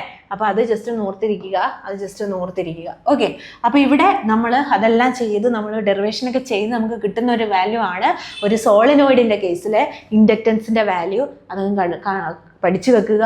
μ0 n²Al എന്നാണ്. μ0 n²Al ആണ് if you fill the inside of a solenoid. അങ്ങനെ നമ്മൾ സോളിനോയിഡിനകത്ത് നമ്മളൊരു മെറ്റീരിയൽ, ഏത് മെറ്റീരിയൽ, സോഫ്റ്റ് ആണോ അങ്ങനെ ഏതെങ്കിലും ഒരു മെറ്റീരിയലിനെ കൊണ്ടുള്ള ഒരു റോഡ് നമ്മൾ ഇൻസേർട്ട് ചെയ്യുകയാണെങ്കിൽ എന്താ സംഭവിക്കുക? ചെറിയൊരു മാറ്റം വരും. ആ ഇൻഡക്റ്റൻസിൻ്റെ വാല്യൂവിന് ചെറിയൊരു മാറ്റം വരും. പുതിയൊരു ടേം അവിടെ നമുക്ക് കാണാൻ പറ്റും. μ0 n²Al പകരം μr എന്ന് പറയുന്ന ഒരു ടേം കൂടി നമുക്ക് കാണാൻ പറ്റും. μr μ0 n²Al എന്ന് വരും. μr μ0 n²Al. അപ്പോൾ μr എന്താ അവിടെ ശരിക്കും? What is μr? μr നമ്മൾ വിളിക്കുന്ന പേരാണ് റിലേറ്റീവ് പെർമിയബിലിറ്റി. അപ്പോൾ പെർമിയബിലിറ്റി എന്ന് പറഞ്ഞാൽ ഒരു സർഫസിനകത്തൂടെ മാഗ്നറ്റിക് ഫീൽഡ് ലൈൻസിൻ്റെ എത്രത്തോളം കടത്തിവിടാൻ പറ്റുമെന്നുള്ളതാണ് അതിൻ്റെ പെർമിയബിലിറ്റി. എന്ന് പറഞ്ഞാൽ എത്രത്തോളം കഴിവുണ്ട് അതിലൂടെ മാഗ്നറ്റിക് ഫീൽഡ് ലൈൻസിനെ കടത്തിവിടാനുള്ള കഴിവിനെയാണ് പെർമിയബിലിറ്റി എന്ന് പറയുന്നത്. ഓരോ മെറ്റീരിയലിനും അത് ഓരോന്നായിരിക്കും. അപ്പോൾ റിലേറ്റീവ് പെർമിയബിലിറ്റി എന്നാണ് നമ്മൾ പറയുന്നത്. റിലേറ്റീവ് പെർമിയബിലിറ്റി എന്ന് പറഞ്ഞാൽ എന്താണ്? റിലേറ്റീവ് പെർമിയബിലിറ്റി എന്ന് പറഞ്ഞു കഴിഞ്ഞാൽ ആ മീഡിയത്തിൻ്റെ permeability divided by permeability of free space, vacuum. Okay, അപ്പോൾ റിലേറ്റീവ് പെർമിയബിലിറ്റി എന്ന് പറഞ്ഞു കഴിഞ്ഞാൽ നമുക്ക് എങ്ങനെ എഴുതാം? Permeability of that medium by permeability of free space. അപ്പോൾ അതിനകത്ത് ആ മീഡിയത്തിൻ്റെ പെർമിയബിലിറ്റിയെ നമുക്ക് എങ്ങനെ എഴുതാം? μr × μ0 എന്ന് എഴുതാം. അതാണ് ഞാനിവിടെ എഴുതിയിരിക്കുന്നത്. ഓക്കെ, അപ്പോൾ ഒന്നുകൂടി പറയാം. L is equal to μ0 n²Al എന്ന് പറയുന്നതാണ് ഒരു ലോങ് സോളിനോയിഡിൻ്റെ കേസിൽ സെൽഫ് ഇൻഡക്റ്റൻസിൻ്റെ വാല്യൂ പറയുന്നത് അല്ലേ? എന്നിട്ട് നമ്മളിപ്പോൾ അങ്ങനെയുള്ള ഒരു കോയിലിനകത്തേക്ക് നമ്മൾ ഏതെങ്കിലും ഒരു മെറ്റീരിയൽ കൊണ്ടുള്ള ഒരു റോഡാണ് ഇൻസേർട്ട് ചെയ്യുന്നതെങ്കിൽ എന്താ സംഭവിക്കുക? അപ്പോൾ അവിടെ ചെറിയൊരു മാറ്റം ഉണ്ടെങ്കിൽ ഇൻഡക്റ്റൻസ് കൂടുന്നതായി നമുക്ക് കാണാം ബൈ എ ഫാക്ടർ μr. നേരത്തെ നേരത്തെ ഉണ്ടായിരുന്ന മ്യൂ നോട്ട് ആയിരുന്നു, ഇപ്പം മ്യൂ ആർ ആണ്. കാരണം നേരത്തെ ഫ്രീ സ്പേസ് ആയിരുന്നു, ഇതിനകത്ത് ഫ്രീ ആയിരുന്നു, അതുകൊണ്ടാണ് നമ്മൾ മ്യൂ നോട്ട് ഉപയോഗിച്ചത്. Mu not is the permeability of free space. Free സ്പേസിന്റെ പെർമിയബിലിറ്റി ആയിരുന്നു മ്യൂ നോട്ട്. ഇനി നമ്മൾ ഇവിടെ വന്നപ്പം ഇതിനൊരു മെറ്റീരിയൽ ഉണ്ട് അല്ലേ, അപ്പോൾ അതിന്റെ പെർമിയബിലിറ്റിയെ നമുക്ക് മ്യൂ എന്ന് വിളിക്കാം. അങ്ങനെയാണെങ്കിൽ അതിൻ്റെ റിലേറ്റീവ് പെർമിയബിലിറ്റി എന്താണ്? റിലേറ്റീവ് പെർമിയബിലിറ്റി എന്ന് പറഞ്ഞു കഴിഞ്ഞാൽ ഏതെങ്കിലും ഒരു മീഡിയത്തിൻ്റെ റിലേറ്റീവ് പെർമിയബിലിറ്റി എന്ന് പറഞ്ഞാൽ ആ മീഡിയത്തിൻ്റെ പെർമിയബിലിറ്റി ഡിവൈഡഡ് ബൈ ഫ്രീ സ്പേസിൻ്റെ പെർമിയബിലിറ്റി നമ്മൾ നോക്കുമ്പോഴാണ് നമുക്ക് അടുത്ത് റിലേറ്റീവ് പെർമിയബിലിറ്റി കിട്ടുന്നത്. അപ്പോൾ റിലേറ്റീവ് പെർമിയബിലിറ്റി എന്ന് പറഞ്ഞാൽ permeability of that medium divided by permeability of free space. അപ്പോൾ mu R is equal to mu by mu naught എന്ന് കിട്ടും. ഇനി നമ്മൾ മ്യൂ ആറിനെയും മ്യൂ നോട്ടിനെയും കൂടെ നമ്മൾ ജസ്റ്റ് മൾട്ടിപ്ലൈ ചെയ്ത് എഴുതി കഴിഞ്ഞാൽ മ്യൂ എന്ന് കിട്ടി. അപ്പോൾ ഇതെന്ന് ഈ മ്യൂ ആർ മ്യൂ നോട്ട് എന്ന് പറഞ്ഞു കഴിഞ്ഞാൽ it is nothing but permeability of the medium. അത് നമ്മൾ ഇങ്ങനെ ഇതിന് വേണ്ടി കമ്പാരിസന് വേണ്ടിയിട്ട് ഇങ്ങനെ എഴുതുകയാണ്. ഇപ്പോൾ നമുക്ക് mu naught N square A L അല്ല mu N square A L എന്ന് എഴുതിയാൽ മതി. മ്യൂവിന് പകരമാണ് നമ്മളിവിടെ ഈ ഇക്വേഷൻ വെച്ചിട്ട് മ്യൂ ആർ മ്യൂ നോട്ട് എന്ന് എഴുതിയിരിക്കുന്നത്. ഓക്കെ, അപ്പോൾ ഇതിൽ നമുക്ക് എന്ത് മനസ്സിലായി? യെസ്, ഒരു സോളിനോയിഡിനകത്ത് നമ്മളൊരു എന്തെങ്കിലും ഒരു മെറ്റീരിയലിൻ്റെ റോഡ് നമ്മൾ ഫിക്സ് ചെയ്യുകയാണെങ്കിൽ അതിൻ്റെ സെൽഫ് ഇൻഡക്ഷൻ കൂടുന്നു by a factor mu R അല്ലേ. ഇവിടെ നോക്കുമ്പോൾ ഒരു മ്യൂ ആർ ടൈംസ് അധികമാണ് ഇൻഡക്റ്റൻസ് വരിക. യെസ്, അതുകൊണ്ടാണ് നമ്മൾ തുടക്കത്തിൽ പറഞ്ഞത് ഒരു കോയിലിനകത്ത് നമ്മൾ പറഞ്ഞില്ലായിരുന്നോ, ഒരു കോയിലിനകത്ത് നമ്മളൊരു അയൺ റോഡിനെ ഇൻസേർട്ട് ചെയ്ത് കഴിഞ്ഞാൽ അതിൻ്റെ ഇൻഡക്ഷൻ കൂടും, അവിടെ ഉണ്ടാകുന്ന കറണ്ട് കൂടും, കാരണം അവിടെ ഇൻഡക്ഷൻ കൂടും. റീസൺ എന്താണ്? Because of this equation. ഈ ഇക്വേഷൻ നമുക്ക് മനസ്സിലായി mu R relative permeability of that medium is an extra thing. അവിടെ ഒരു എക്സ്ട്രാ അത്രയും കൂടുതൽ അവിടെ സംഭവിക്കും ഇൻഡക്ഷൻ, അതാണ് reason. Okay, the self-inductance depends on the geometry of the coil and also on the permeability of the medium. അത് important ആയിട്ടുള്ള ഒരു പോയിന്റ് ആണ്. സെൽഫ് ഇൻഡക്റ്റൻസ് എന്ന് പറയുന്നത് എന്തിനെയാണ് ഡിപ്പെൻഡ് ചെയ്യുന്നത്? ജോമെട്രി ഓഫ് ദ കോയിൽ എന്ന് പറഞ്ഞാൽ കോയിലിൻ്റെ ഏരിയനെ ഡിപ്പെൻഡ് ചെയ്യുന്നുണ്ട്. അതോടൊപ്പം തന്നെ പെർമിയബിലിറ്റി ഓഫ് ദ മീഡിയത്തിൻ്റെ പെർമിയബിലിറ്റി, റിലേറ്റീവ് പെർമിയബിലിറ്റിയെ ഡിപ്പെൻഡ് ചെയ്യുന്നുണ്ട് എന്നുള്ളത്. അപ്പോൾ ചോദിക്കാം സെൽഫ് ഇൻഡക്റ്റൻസ് ഡിപ്പെൻഡ് ചെയ്യുന്ന ഫാക്ടേഴ്സ് ഏതൊക്കെയാണ് ഇതിൽ എന്ന് ചോദിക്കാം. ഓക്കെ, അപ്പോൾ പെർമിറ്റിക്ക് അങ്ങനെ ഒരു ക്വസ്റ്റ്യൻ നമുക്കുണ്ട്. അപ്പോൾ ആ ക്വസ്റ്റ്യൻ നോക്കുമ്പോൾ നമുക്ക് മനസ്സിലാകും. അപ്പോൾ ഓർത്തിരിക്കുക, ഏരിയനെ ഡിപ്പെൻഡ് ചെയ്യുന്നുണ്ട്. ലെങ്ത് ഓഫ് ദ സോളിനോയിഡാണ് എൽ എന്ന് പറയുന്നത്. എൻ എന്ന് പറഞ്ഞു കഴിഞ്ഞാൽ ഒരു യൂണിറ്റ് ലെങ്തിലുള്ള നമ്പർ ഓഫ് ടേൺസിനെയാണ് സ്മോൾ എൻ എന്ന് പറയുന്നത്. ക്യാപിറ്റൽ എൻ എന്ന് പറഞ്ഞു കഴിഞ്ഞാൽ ടോട്ടൽ നമ്പർ ഓഫ് ടേൺസ് ആണ്. മ്യൂ ആർ എന്ന് പറഞ്ഞു കഴിഞ്ഞാൽ റിലേറ്റീവ് പെർമിയബിലിറ്റി ആണ്. മ്യൂ നോട്ട് എന്ന് വെച്ച് കഴിഞ്ഞാൽ പെർമിയബിലിറ്റി ഓഫ് ഫ്രീ സ്പേസ് ആണ്. ഓക്കെ, അപ്പോൾ ആ ഒരു ഇക്വേഷൻ ഒന്ന് പഠിച്ചു വെച്ചിരിക്കുക. യെസ്, അപ്പോൾ അതാണ് സെൽഫ് ഇൻഡക്ഷൻ എന്ന് പറയുന്നത്. അപ്പോൾ സെൽഫ് ഇൻഡക്ഷൻ പറയുമ്പോൾ നമുക്ക് ഒരിക്കലും ബാക്ക് ഇ എം എഫിനെ പറ്റി പറയാതെ പോകാൻ സാധിക്കില്ല. അപ്പോൾ എന്താണ് ബാക്ക് ഇ എം എഫ് എന്ന് നോക്കാം. The self induced E M F is called the back E M F as it opposes any change in the current in a circuit. Yes, അപ്പോൾ self induced E M F, self induced ഇൻഡക്ഷനിൽ എന്താ നടക്കുന്നത്? ഒരു കോയിലുണ്ട്, ആ കോയിലിനകത്ത് എന്ത് സംഭവിക്കുന്നു? Flux change സംഭവിക്കുന്നു. ഈ ഫ്ലക്സ് ചേഞ്ച് കാരണം ഇവിടെ എന്ത് സംഭവിക്കുന്നു? ഈ ഫ്ലക്സ് ചേഞ്ച് കാരണം അവിടെ ഒരു കറണ്ട്, ഒരു ഇ എം എഫ് ഇൻഡ്യൂസ് ചെയ്യുന്നു. പക്ഷേ ഈ ഇ എം എഫ് എങ്ങനെയാണെന്നാണ് നമ്മൾ ലെൻസ് റൂൾ വെച്ച് പറഞ്ഞത്? It opposes the cause that produced it. അപ്പോൾ അവനെ ഉണ്ടാക്കിയ ആളെ തന്നെ അവൻ ബാക്കിൽ നിന്ന് കുത്തുകയാണ് അല്ലേ, ബാക്ക്. അതുകൊണ്ടാണ് നമ്മൾ അതിനെ ബാക്ക് ഇ എം എഫ് എന്ന് വിളിക്കുന്നത്, ബാക്ക് ഇ എം എഫ് എന്ന് പറയുന്നത്. Physically the self inductance plays the role of inertia. വളരെ ഇമ്പോർട്ടൻ്റ് ആയിട്ടുള്ള ഒരു സ്റ്റേറ്റ്മെന്റ് ആണ്. ഫിസിക്കലി നമ്മൾ പറയുകയാണെങ്കിൽ നമ്മൾ മെക്കാനിക്സ്, നമ്മൾ ഡൈനാമിക്സ് ഒക്കെ പഠിക്കുമ്പോൾ, നമ്മൾ കൈനമാറ്റിക്സ് പഠിക്കുമ്പോൾ നമ്മളവിടെ പഠിക്കുന്ന ഒരു കാര്യമാണ് ഇനേർഷ്യ എന്ന് പറയുന്നത്. ഇനേർഷ്യ എന്ത് കോൺസെപ്റ്റാണ് അവിടെ നമ്മളിലേക്ക് ഇട്ട് തരുന്നത്? ഇനേർഷ്യ എന്ന് പറയുന്നത് ഒരു ബോഡി ചലിക്കുകയാണെങ്കിൽ ആ ചലനത്തിൽ തന്നെ തുടർന്ന് പോകാനുള്ള ഒരു ടെൻഡൻസി അല്ലേ. ഇനി ചലിക്കുന്നില്ലെങ്കിൽ ആ നിശ്ചലാവസ്ഥയിൽ തന്നെ തുടർന്ന് പോകാനുള്ള ടെൻഡൻസി, അതായത് മാറാൻ ഇഷ്ടമല്ല. അതിനെയാണ് നമ്മൾ ഇനേർഷ്യ എന്ന് പറയുന്നത്. മാസ് കൂടുമ്പോൾ ഇനേർഷ്യയും കൂടും നമ്മൾ പഠിച്ചിട്ടുണ്ട് അല്ലേ. ഒരു ബോഡിയുടെ മാസ് കൂടുമ്പോൾ ഇനേർഷ്യയും കൂടും. അങ്ങനെയാണെങ്കിൽ ഇവിടെ നമ്മൾക്ക് ഇനേർഷ്യയുടെ പോലത്തെ ഒരു പങ്ക് വഹിക്കാൻ പറ്റുന്ന ഒരാളാണ് ഈ സെൽഫ് ഇൻഡക്റ്റൻസ് എന്ന് പറയുന്നത്. അതായത് മാറാൻ അനുവദിക്കുന്നില്ല. ഓക്കെ, കാരണം ഇവിടെ എന്താ ചെയ്യുന്നത്? ഫ്ലക്സ് ചേഞ്ച് സംഭവിക്കുന്നു, അപ്പോൾ ഇ എം എഫ് ഉണ്ടാകുന്നു. പക്ഷെ ഇ എം എഫ് പിന്നെ അവനെ മാറാൻ സമ്മതിക്കുന്നില്ല. മനസ്സിലായോ? അങ്ങോട്ട് വിടൂല, അങ്ങോട്ട് പോകാൻ നോക്കിക്കഴിഞ്ഞാൽ അങ്ങോട്ട് വിടൂല, ഇങ്ങോട്ട് വരാൻ നോക്കിക്കഴിഞ്ഞാൽ ഇങ്ങോട്ട് അടുപ്പിക്കുകയില്ല. അപ്പോൾ എന്താ സംഭവിക്കുന്നത്? ഇവിടെ ഇനേർഷ്യയുടെ ഒരു റോൾ ഇവിടെ ആരാ വഹിക്കുന്നത്? സെൽഫ് ഇൻഡക്റ്റൻസ് ആണ് വഹിക്കുന്നത്. That means self inductance physically ഇവിടെ ഇനേർഷ്യയുടെ ഒരു റോൾ വഹിക്കുന്നുണ്ട്. Self inductance is the electro magnetic analogue of mass in mechanics. മെക്കാനിക്സിൽ നമ്മൾ മാസിനെ പറ്റി, മാസ് എന്ന് പറഞ്ഞാൽ ഇനേർഷ്യ മാസ്, അതിനെയൊക്കെ പകരമായിട്ട് ഇവിടെ നമ്മൾ പഠിക്കുന്നത് ആരെയാണ്? ഇലക്ട്രോ മാഗ്നറ്റിക് ഇൻഡക്ഷനിൽ നമ്മൾ സെൽഫ് ഇൻഡക്റ്റൻസിനെയാണ് നമ്മൾ അതിന് പകരമായിട്ട് പഠിക്കുന്നത്. എന്താണ് പഠിക്കുന്നത്? Self inductance. ഓക്കെ, അതായത് മാറാൻ അനുവദിക്കുന്നില്ല. അവൻ കാരണമാണ് EMF ഉണ്ടായത്, പക്ഷേ ആ EMF തിരിച്ചവനെ ബാക്ക് ചെയ്യുന്നു, ഇതാവുകയാണ്, മാറണ്ട, നീ ചേഞ്ച് ചെയ്യണ്ട. അപ്പം എന്താണ്, അങ്ങോട്ട് പോകാനും സമ്മതിക്കില്ല, ഇങ്ങോട്ട് വരാനും സമ്മതിക്കില്ല, അങ്ങനത്തെ ഒരു situation. So work needs to be done against the back EMF. അപ്പോൾ ഈ ബാക്ക് EMF ഇങ്ങനെ എതിർക്കാൻ നിൽക്കുകയാണ്. അപ്പോൾ അങ്ങനെയാണെങ്കിൽ എങ്ങനെ ശരിയാവും? നമുക്ക് അവിടെ കറണ്ട് ഉണ്ടാവണ്ടേ? സർക്യൂട്ടിൽ കോയിലിൽ കറണ്ട് എസ്റ്റാബ്ലിഷ് ചെയ്യണമല്ലോ. അപ്പോൾ അതിനെതിരെ നമ്മൾ വർക്ക് ചെയ്തേ പറ്റും. നമുക്ക് ആ ബാക്ക് EMFനെ ഓവർകം ചെയ്ത് വന്നേ പറ്റുള്ളൂ. അങ്ങനെ ബാക്ക് EMFനെ ഓവർകം ചെയ്യണമെങ്കിൽ ഇവിടെ വർക്കിൻ്റെ ആവശ്യമുണ്ട്. Work needs to be done. ഈ വർക്കിനെ നമുക്ക് എവിടെ നിന്ന് കിട്ടും? The work is stored as magnetic potential energy. മാഗ്നറ്റിനകത്ത് മാഗ്നറ്റിക് പൊട്ടൻഷ്യൽ എനർജി, ആ കോയിലിനകത്ത് മാഗ്നറ്റിക് പൊട്ടൻഷ്യൽ എനർജി ആയിട്ട് അത് അവിടെ സ്റ്റോർ ചെയ്തിരിക്കുകയാണ്. വീണ്ടും നമ്മളിവിടെ പറയാണ്, വേറെ എവിടെയും പോകണ്ട, വർക്ക് ചെയ്യാനുള്ള എനർജി അവിടെ ഓൾറെഡി സ്റ്റോർ ചെയ്തിട്ടുണ്ട്. എങ്ങനെ? Yes, by magnetic potential energy ആയിട്ട് അവിടെ സ്റ്റോർ ചെയ്തിട്ടുണ്ട്. ആ എനർജി യൂട്ടിലൈസ് ചെയ്ത് നമുക്ക് ഈ ഒരു ബാക്ക് EMFനെ ഒപ്പോസ് ചെയ്യാൻ സാധിക്കും. ഓക്കെ, അപ്പോൾ ബാക്ക് EMFന്റെ കോൺസെപ്റ്റ് മനസ്സിലായല്ലോ. സെൽഫ് ഇൻഡക്ഷൻ പറയുമ്പോഴാണ് നമുക്ക് ബാക്ക് EMFനെ പറ്റി അധികം പറയാനുള്ളത്. കാരണം സെൽഫ് ഇൻഡക്ഷൻ ഒറ്റ തന്നെയാണ് എല്ലാം നടക്കുന്നത്. അപ്പോൾ അവിടെ ഒരു ഫ്ലക്സ് ചേഞ്ച് കാരണമാണ് EMF ഉണ്ടാകുന്നത്. ആ ഫ്ലക്സ് ചേഞ്ചിനെ തന്നെ അവൻ തിരിച്ചു നിന്ന് എതിർക്കുകയാണ്. യെസ്, അപ്പോൾ അതുകൊണ്ടാണ് നമ്മളതിനെ ബാക്ക് EMF എന്ന് പറയുന്നത്. അപ്പോൾ ഇങ്ങനെ ബാക്ക് EMFനെ അതിൻ്റെ ജോലിക്ക് വിട്ട് കഴിഞ്ഞാൽ നമ്മുടെ ഉദ്ദേശം കാര്യങ്ങളൊന്നും അവിടെ നടക്കില്ല. We need some current to be established in the circuit അല്ലെങ്കിൽ കോയിൽ. അപ്പോൾ നമുക്ക് അതിനെതിരെ വർക്ക് ചെയ്തേ മതിയാവുള്ളൂ. ഈ വർക്ക് ചെയ്യണമെങ്കിൽ എന്ത് നമ്മൾ ചെയ്യണം? യെസ്, വർക്ക്, നമുക്കവിടെ എനർജി വേണം. ആ എനർജിക്ക് മറ്റെവിടെയും പോകണ്ട. It is stored as magnetic potential energy within it self.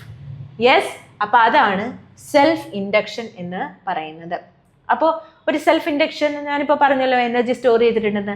ആ എനർജി എത്രയാണെന്ന് നമുക്ക് ചെറിയ ഡെറിവേഷനൊക്കെ ഉണ്ടായിരുന്നു. നമുക്ക് ഡെറിവേഷനൊന്നും ആവശ്യമില്ല. ആ എനർജി എന്ന് പറയുന്നത് E എന്നോ U എന്നോ W എന്നോ ഒക്കെ വിളിക്കാം. It is equal to ½ Li². ½ Li² important ആണ്. ½ Li².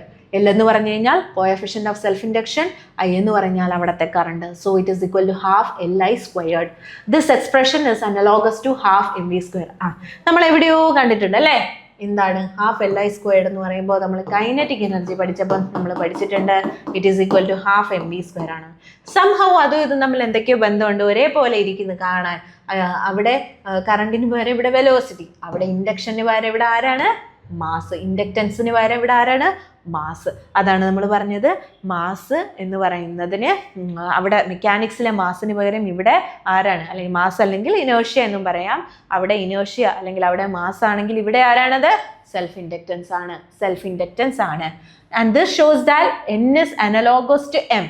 N ഇവിടെ നമുക്ക് എമ്മിന് അനലോഗസ് ആണ്. എമ്മിൻ്റെ ഉപമയാണ് നമുക്കിവിടെ ഉപമിക്കാൻ പറ്റുന്നതാണ്. ഇവിടെ L എന്ന് പറയുന്നത് L is the electrical inertia. Electricity, electromagnetic ഇൻഡക്ഷൻ്റെ കേസിൽ ഇവിടെ നമുക്കതിനെ ഇനേർഷ്യ ആയിട്ട് തന്നെ പരിഗണിക്കാം. So it can be called as the electrical inertia and it opposes the growth and decay of current in the circuit. Growth and decay, കറണ്ടിനെ സർക്യൂട്ടിൽ ഉള്ള കറണ്ടിനെ വളരാനും എന്താ പറയുക, എന്നാൽ താഴാനും സമ്മതിക്കില്ല. ആര്? ഈ എല്ല്. പോവാനും സമ്മതിക്കില്ല, എന്നാൽ വരാനും സമ്മതിക്കില്ല. ആ ഒരു മട്ടിലാണ് നമ്മുടെ എല്ല് നിൽക്കുന്നത്. And that is why it is known as the electrical inertia or it is the electromagnetic analogue of inertia in mechanics എന്ന് നമ്മൾ പറയുന്നത്. യെസ്, സോ അതാണ് energy stored in an inductor. Energy stored in an inductor എന്ന് പറയുന്നത്. അടുത്തത് നമുക്ക് mutual ഇൻഡക്ഷനെ പറ്റി പഠിക്കാം. Mutual induction. അപ്പോൾ മ്യൂച്വൽ ഞാൻ പറഞ്ഞ പോലെ തന്നെ മ്യൂച്വൽ ട്രസ്റ്റിംഗ് അല്ലെങ്കിൽ മ്യൂച്വലി ഒരു കാര്യം ചെയ്യുമ്പോൾ അവിടെ ആരൊക്കെ വേണം? യെസ്, 2 പേര് വേണം അല്ലേ? ഇവിടെയും 2 പേരുണ്ട്. ഇവിടെയും ഒരു കോയിൽ ഇവിടെ ഉണ്ട്, വേറൊരു കോയിൽ ഇവിടെ ഉണ്ട് എന്ന് വെക്കുക. യെസ്, അങ്ങനെയാണെങ്കിൽ the phenomena of production of induced EMF in a coil by varying current through the neighbouring coil is called mutual induction എന്ന് പറഞ്ഞു കഴിഞ്ഞാൽ ഒരു കോയില് എന്താണ് ഒരു കോയിലിൽ ഇപ്പം നമ്മളൊരു AC സോഴ്സ് കൊടുത്തു കഴിഞ്ഞാൽ അവിടുത്തെ കറണ്ട് വ്യത്യാസം ഉണ്ടാവും. AC ആകുന്നതുകൊണ്ട് ഓൾട്ടർനേറ്റ് ചെയ്ത് നിൽക്കും അല്ലേ. അപ്പോൾ ഇവിടെ ഒരു കറണ്ട് വ്യത്യാസം ഉണ്ടാവും, കറണ്ട് ചേഞ്ച് ഉണ്ടാവും. കറണ്ട് ചേഞ്ച് ഉണ്ടാവുമെങ്കിൽ ഉറപ്പായും കറണ്ട് ക്യാരിയിങ് കോയിൽ ഒരു മാഗ്നറ്റ് ആയിരിക്കും. അപ്പോൾ അതിന് ഒരു മാഗ്നറ്റിക് ഫീൽഡ് ഉണ്ടായിരിക്കും. പക്ഷെ അതിലൂടെയുള്ള കറണ്ട് ഫ്ലോയ്ക്ക് വ്യത്യാസം വരുന്നുണ്ടെങ്കിൽ അവിടെ ഉറപ്പായും ഒരു ഫ്ലക്സ് ചേഞ്ചും വ്യത്യാസമുണ്ട്, ഫ്ലക്സ് ചേഞ്ച് നടക്കും. അപ്പോൾ ഈ ഫ്ലക്സ് ചേഞ്ച് ഉറപ്പായും ഇവിടെ ബാധിക്കും. ഈ ഫ്ലക്സ് ചേഞ്ച് ഇവിടെ വന്നു കഴിഞ്ഞാൽ ഇവിടെ ഒരു EMF ഇൻഡ്യൂസ് ചെയ്ത് ഈ സർക്യൂട്ടിൽ ഒരു കറണ്ടിനെ പ്രൊഡ്യൂസ് ചെയ്യാൻ സാധിക്കും. അപ്പോൾ ഇനീഷ്യലി ഇവിടെ മാത്രമായിരുന്നു കറണ്ട് ഉണ്ടായിരുന്നത്. പക്ഷേ ആ കറണ്ടിനൊരു പ്രശ്നമുണ്ട്, അത് ചേഞ്ച് ചെയ്തുകൊണ്ടേയിരുന്നു. അപ്പോൾ അവിടെ ഫ്ലക്സ് ചേഞ്ച് ഉണ്ടായിരുന്നു. ഈ ഫ്ലക്സ് ചേഞ്ച് കാരണം അപ്പുറത്തെ കോയിലിൽ ഒരു കറണ്ട് ഉണ്ടാവുകയാണ്, EMF ഉണ്ടാവുകയാണ്. ഈ ഒരു മ്യൂച്വൽ ഇൻട്രാക്ഷനെയാണ് നമ്മൾ എന്ത് വിളിക്കുന്നത്? മ്യൂച്വൽ ഇൻഡക്ഷൻ എന്ന് വിളിക്കുന്നത്. This phenomena of production of induced EMF in a coil by varying the current through a neighbouring coil. Neighbouring കോയിലിൽ എന്തുണ്ടാവുന്നു? കറണ്ട് ഉണ്ടാവുന്നു. ആര് കാരണം? മറ്റേ അപ്പുറത്തിരിക്കുന്ന കോയിൽ കാരണം. Yes, it is called mutual induction. അതുകൊണ്ടാണ് നമ്മൾ അതിനെ മ്യൂച്വൽ ഇൻഡക്ഷൻ എന്ന് വിളിക്കുന്നത്. ഒരു വ്യത്യാസമല്ല, നേരത്തെ പോലെ തന്നെയാണ്. ഇവിടുത്തെ ഫ്ലക്സ് ചേഞ്ചിൽ വ്യത്യാസം വരുന്നു, അത്രയും തന്നെ അവിടെ കറണ്ടിലും വ്യത്യാസം വരുന്നു. ഇവിടെ കുറയുന്നു, അവിടെയും കുറയുന്നു. ഇവിടെ ഫ്ലക്സ് കൂടുന്നു, അവിടെ കറണ്ടും കൂടുന്നു. യെസ്, അതുകൊണ്ട് തന്നെ നമുക്ക് പറയാം flux is directly proportional to I എന്ന് പറയാം. ഈ പ്രൊപ്പോർഷണാലിറ്റി സൈൻ മാറ്റാൻ നമ്മളിവിടെ ഈക്വൽ ടു ഇട്ടിട്ട് ഒരു കോൺസ്റ്റന്റ് ഇടും. ആ കോൺസ്റ്റന്റ് ആണ് ആര്? M എന്ന് പറയുന്നത്. ആ കോൺസ്റ്റന്റ് ആണ് ആര്? M. So phi is equal to MI, where M stands for mutual induction, coefficient of mutual induction. Phi is equal to MI, where M stands for coefficient of mutual induction. The constant of proportionality M is called mutual inductance of the coil, where the constant of proportionality M is called the mutual inductance of the coil. Okay, അപ്പോൾ മറ്റേടത്ത് self induction പറയുമ്പോൾ L, mutual induction പറയുമ്പം എമ്മും പറയാം നമുക്ക്. Okay, so next, it is also called the coefficient of mutual induction when the current in the neighbouring coil is varied, the flux link with the first coil changes. അതെ, neighbouring കോയിലിലെ flux current vary ചെയ്യുമ്പോൾ flux ഇപ്പുറത്ത് വരുന്ന flux ലിങ്കേജിൽ മാറ്റം വരുന്നു. അത് കാരണം അവിടെ EMF ഉണ്ടാകുന്നു. ആ EMF എന്ന് പറയുന്നത് it is equal to -d∅B/dt ആണ്. That is equal to -d/dt of M into I ആണ്. എന്ന് പറഞ്ഞാൽ എമ്മിനെ നമുക്ക് പുറത്തെടുത്താൽ -M into di/dt. That is equal to EMF. Okay, so അതാണ് ഇവിടെ പറഞ്ഞിരിക്കുന്നത്. EMF is equal to -M into di/dt. അടുത്ത നമ്മൾ പറയാൻ പോകുന്നത് mutual inductance of two coaxial solenoids. അതായത് ഒരേ കോ-ആക്സിയൽ എന്ന് പറഞ്ഞാൽ ഒരേ ആക്സിസിലൂടെയുള്ള രണ്ട് കോയിൽസിന് നമുക്ക് കാണാൻ പറ്റുന്നുണ്ട്. ഒന്ന് വലിയൊരു കോയിലും രണ്ട് ചെറിയൊരു കോയിലും. ഈ രണ്ട് കോയിലുകളും ഒരേ ആക്സിസിനെ ആധാരമാക്കിക്കൊണ്ടാണ് അവിടെ ഇരിക്കുന്നത്. അതുകൊണ്ടാണ് നമ്മൾ അടുത്ത മ്യൂച്വൽ ഇൻഡക്റ്റൻസ് പറയാൻ പോകുന്നത്. നമ്മൾ നേരത്തെ എന്താ പറഞ്ഞേ? രണ്ട് ഇൻഡക്റ്റൻസ് ഇങ്ങനെ ഇരുന്നു അല്ലേ? ഇങ്ങനെ ഒരാളിലുള്ള ഫ്ലക്സ് ചേഞ്ച് കാരണം അടുത്ത ആളിൽ കറണ്ട് ഉണ്ടാവുന്നു. ഇനി ഇവിടെ സംഭവിക്കുന്നത് ഈ രണ്ടാമത്തെ കോയിലിനെ നമ്മൾ ഇതിലോട് തന്നെ മൗണ്ട് ചെയ്ത് വെച്ചേക്കാണ്. എങ്ങനെ? ഇങ്ങനെ. ഓക്കെ, ഒന്നിൻ്റെ മീതെ തന്നെ ഇരിക്കുകയാണ്. ആ ഒരു കണ്ടീഷനാണ് ഇത് പറയുന്നത്. Okay, so two coaxial solenoids of same length, അവരുടെ ലെങ്ത് സെയിം ആണ്. ഓക്കെ, ഇന്നർ സോളിനോയിഡ് S1 ആണ്, അവിടെ അതിൻ്റെ റേഡിയസ് R1 ആണ്. And the number of turns per unit length ഓരോ ലെങ്തിലുമുള്ള നമ്പർ ഓഫ് ടേൺസ് എന്ന് പറയുന്നത് N1 ആണ്.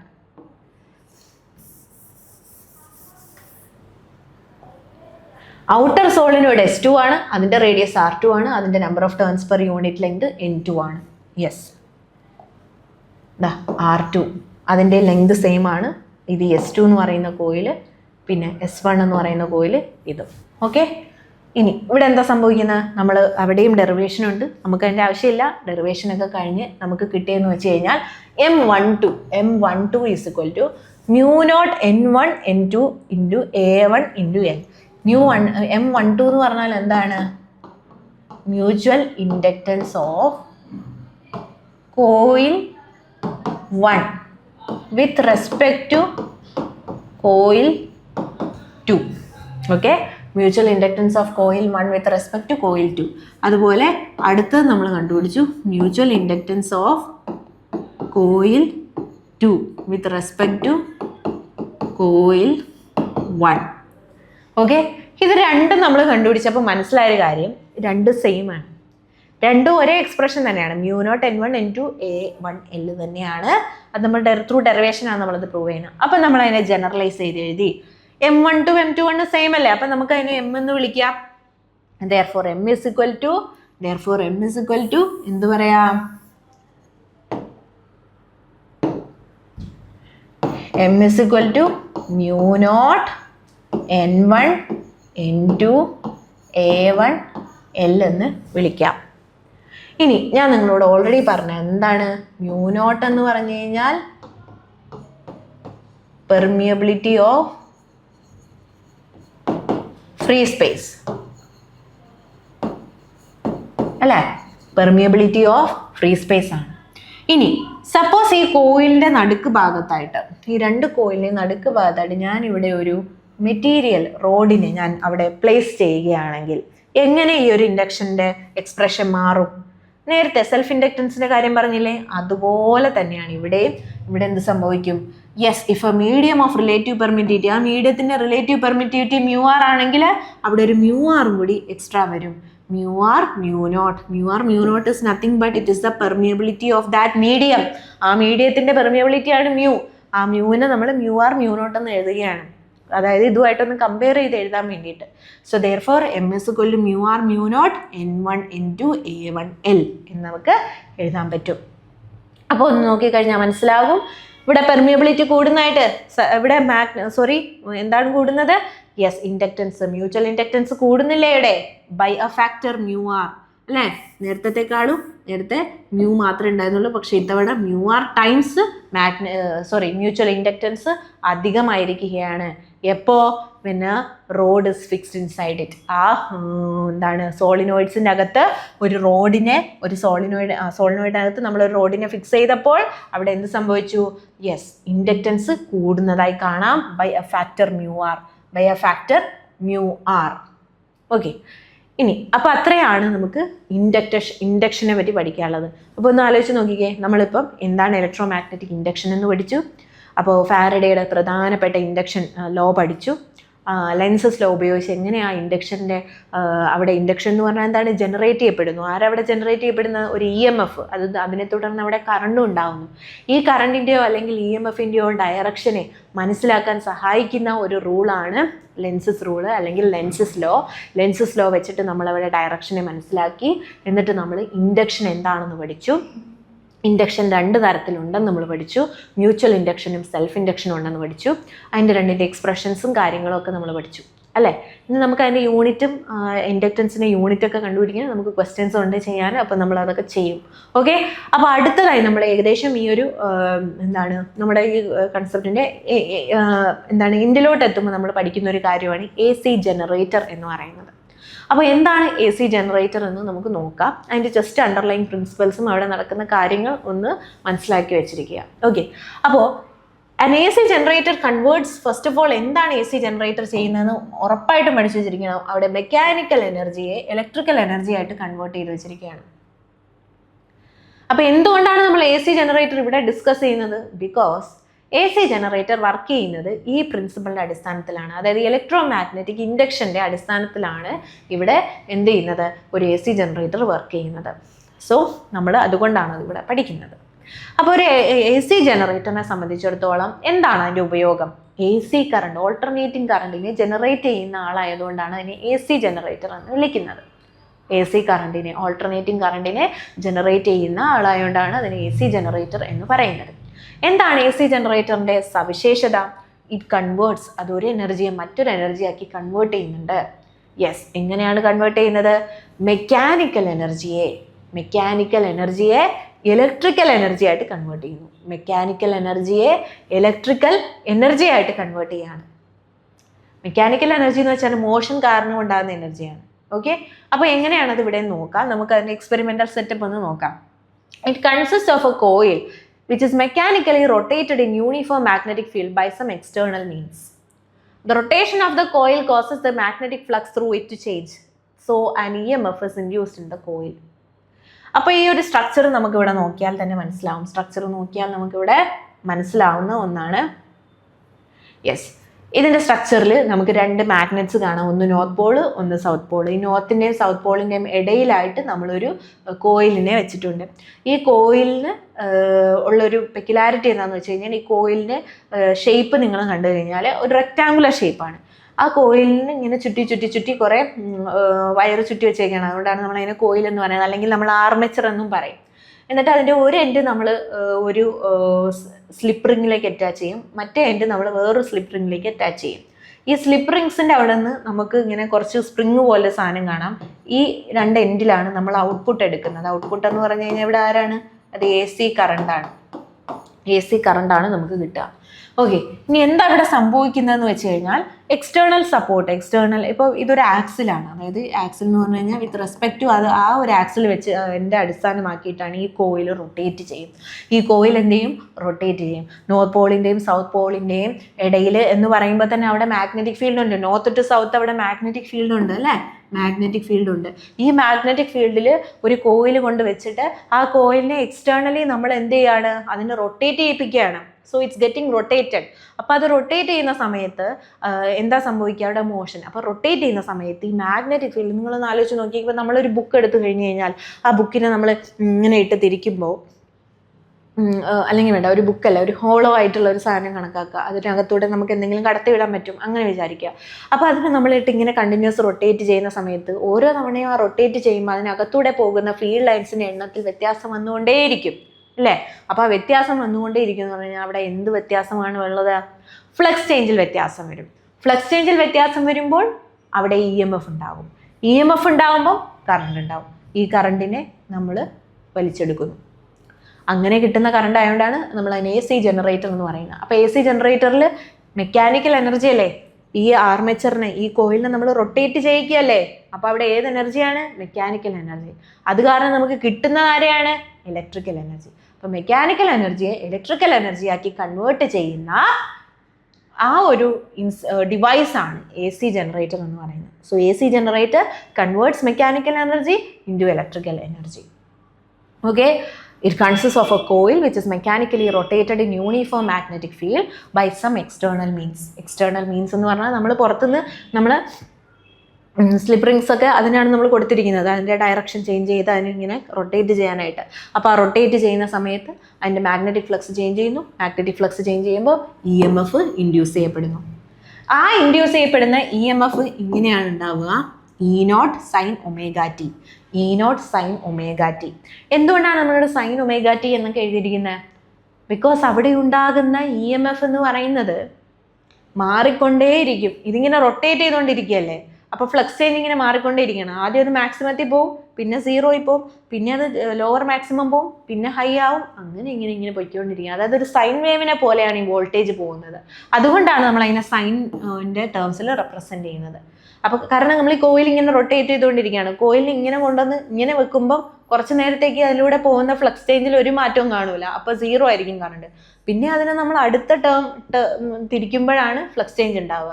അപ്പോൾ കോയിലിൻ്റെ കോയിലിൻ്റെ മോഷൻ കാരണം അവിടെ ഉണ്ടാകുന്ന EMF ഇങ്ങനെ കൂടിയും കുറഞ്ഞുമാണ് പോകുന്നത്. അപ്പോൾ അതൊരു സൈൻ വേവിനെ റെപ്രസെൻറ്റ് ചെയ്യുന്നതുകൊണ്ടാണ് നമ്മളവിടെ E = E0 sin ωt എന്ന് എഴുതുന്നത്.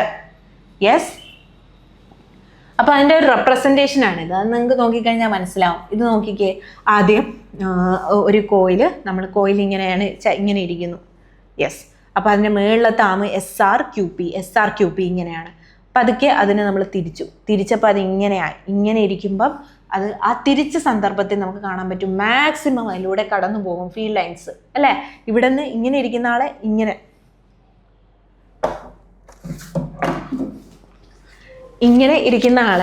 ഇരിക്കുന്ന ആളെ നമ്മൾ ഇങ്ങനെ തിരിക്കുകയാണ്. അപ്പോൾ ഇങ്ങനെ ഇരിക്കുന്ന ആളെ ഇങ്ങനെ തിരിക്കുന്ന സമയത്ത് അതിലൂടെ കടന്നു പോകുന്ന ഫീൽഡ് ലൈൻസിൻ്റെ എണ്ണത്തിൽ നല്ലൊരു വ്യത്യാസം നമുക്ക് കാണാൻ പറ്റും.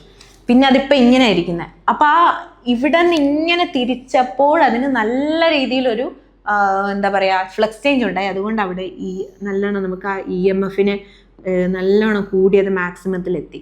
അതിപ്പോൾ ഇവിടെ ഉള്ളത്. ഓക്കെ, അതിപ്പോൾ ഇവിടെ ഉള്ളത്. എന്നിട്ട് അതിങ്ങനെ പോയി.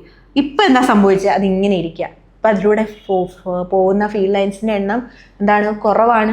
അവിടെ മാറ്റമില്ല, ഫ്ലക്സിൽ മാറ്റമില്ല, ഫ്ലക്സിൽ ഒരു മാറ്റവും ഇല്ല. അപ്പോൾ അവിടെ എന്താവും? കറണ്ട് 0 എത്തും. പിന്നെ നമ്മളതിനെ എങ്ങനെ തിരിക്കും? ഇങ്ങനെ ഇരുന്ന ആളെ ഇങ്ങനെ കൊണ്ടുവന്നല്ലേ, ഇനി ഇങ്ങനെ തിരിക്കുക.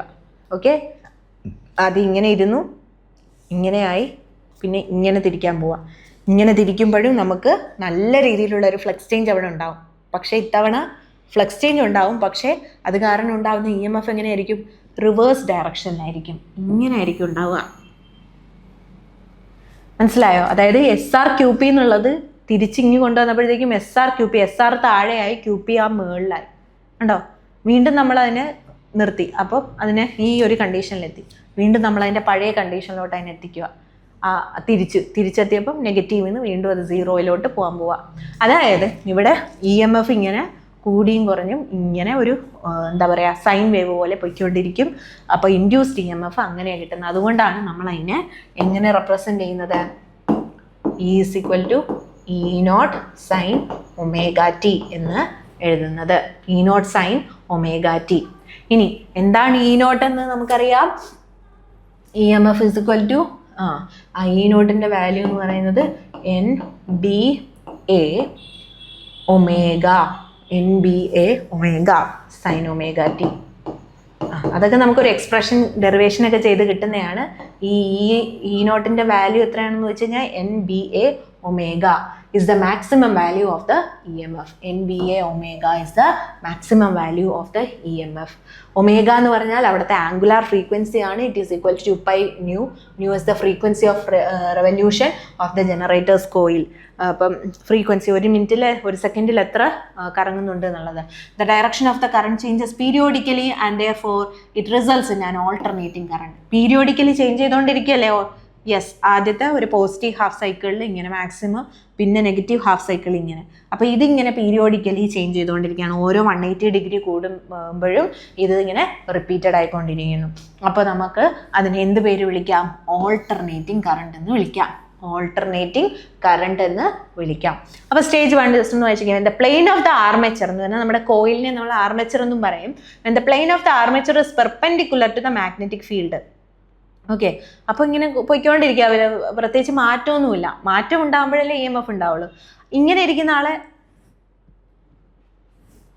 ഇങ്ങനെ ഇരിക്കുന്ന ആളെ പെട്ടെന്ന് ഇങ്ങനെ ആക്കിയപ്പോൾ when the armature rotates through 90 and the plane of armature is parallel to magnetic field. ഇപ്പോൾ മാഗ്നറ്റിക് ഫീൽഡ് ഇങ്ങനെ പോവാണ്, പക്ഷെ അവിടെ നിന്ന് ഇങ്ങോട്ടേക്ക് തിരിഞ്ഞ ആ ഒരു സമയത്ത് നല്ല രീതിയിൽ ഫ്ലക്സ് ചേഞ്ച് ഉണ്ടായി. അതുകൊണ്ട് അവിടെ മാക്സിമത്തിലോട്ട് എത്തി. എന്നിട്ട് പിന്നെ പതുക്കെ ഇങ്ങനെ തിരിയുവാണ്. ഇങ്ങനെ തിരിഞ്ഞപ്പം ഫ്ലക്സ് ചേഞ്ച് ഉണ്ടായി, തീർച്ചയായിട്ടും ഫ്ലക്സ് ചേഞ്ച് ഉണ്ടായി. പക്ഷേ ആ ഫ്ലക്സ് ചേഞ്ച് എന്ന് പറയുന്നത് ഡിക്രീസിങ്ങിലേക്കാണ് പോകുന്നത്. Yes, armature rotates after 180. വീണ്ടും ഇതിങ്ങനെയായി, ഇവിടെ അതിങ്ങനെയായി. അപ്പോൾ കറണ്ട് റിവേഴ്സിൽ പോവുകയാണ്. പിന്നെ അത് വീണ്ടും അതിൻ്റെ പഴയ സ്റ്റേജിലേക്ക് എത്തി. ഇനി വീണ്ടും അതെന്ത് ചെയ്യും? ഇങ്ങനെ കൂടിപ്പോവും, പിന്നെ അത് കുറയും, അങ്ങനെ റിപ്പീറ്റഡ് ആയി പോകും. അപ്പോൾ ഇവിടെ നടക്കുന്നത് ഇലക്ട്രോ മാഗ്നറ്റിക് ഇൻഡക്ഷനാണ്. ഇവിടെ നടക്കുന്നത് ഇലക്ട്രോ മാഗ്നറ്റിക് ഇൻഡക്ഷനാണ്. കാരണം എന്താണ്? ഫ്ലക്സ് ചേഞ്ച് കാരണം കറണ്ട് ഉണ്ടാവുന്നു. അതിനെയാണല്ലോ നമ്മൾ ഇലക്ട്രോ മാഗ്നറ്റിക് ഇൻഡക്ഷൻ എന്ന് പറയുന്നത്. യെസ്, അതിവിടെ നടക്കുന്നുണ്ട്. പിന്നെ ഇവിടെ ഏത് എനർജി ടു ഏത് എനർജിയാണ് കൺവേർട്ട് ചെയ്യപ്പെടുന്നത്? മെക്കാനിക്കൽ എനർജിയെ ഇലക്ട്രിക്കൽ എനർജി ആയിട്ട് കൺവേർട്ട് ചെയ്യുന്നു.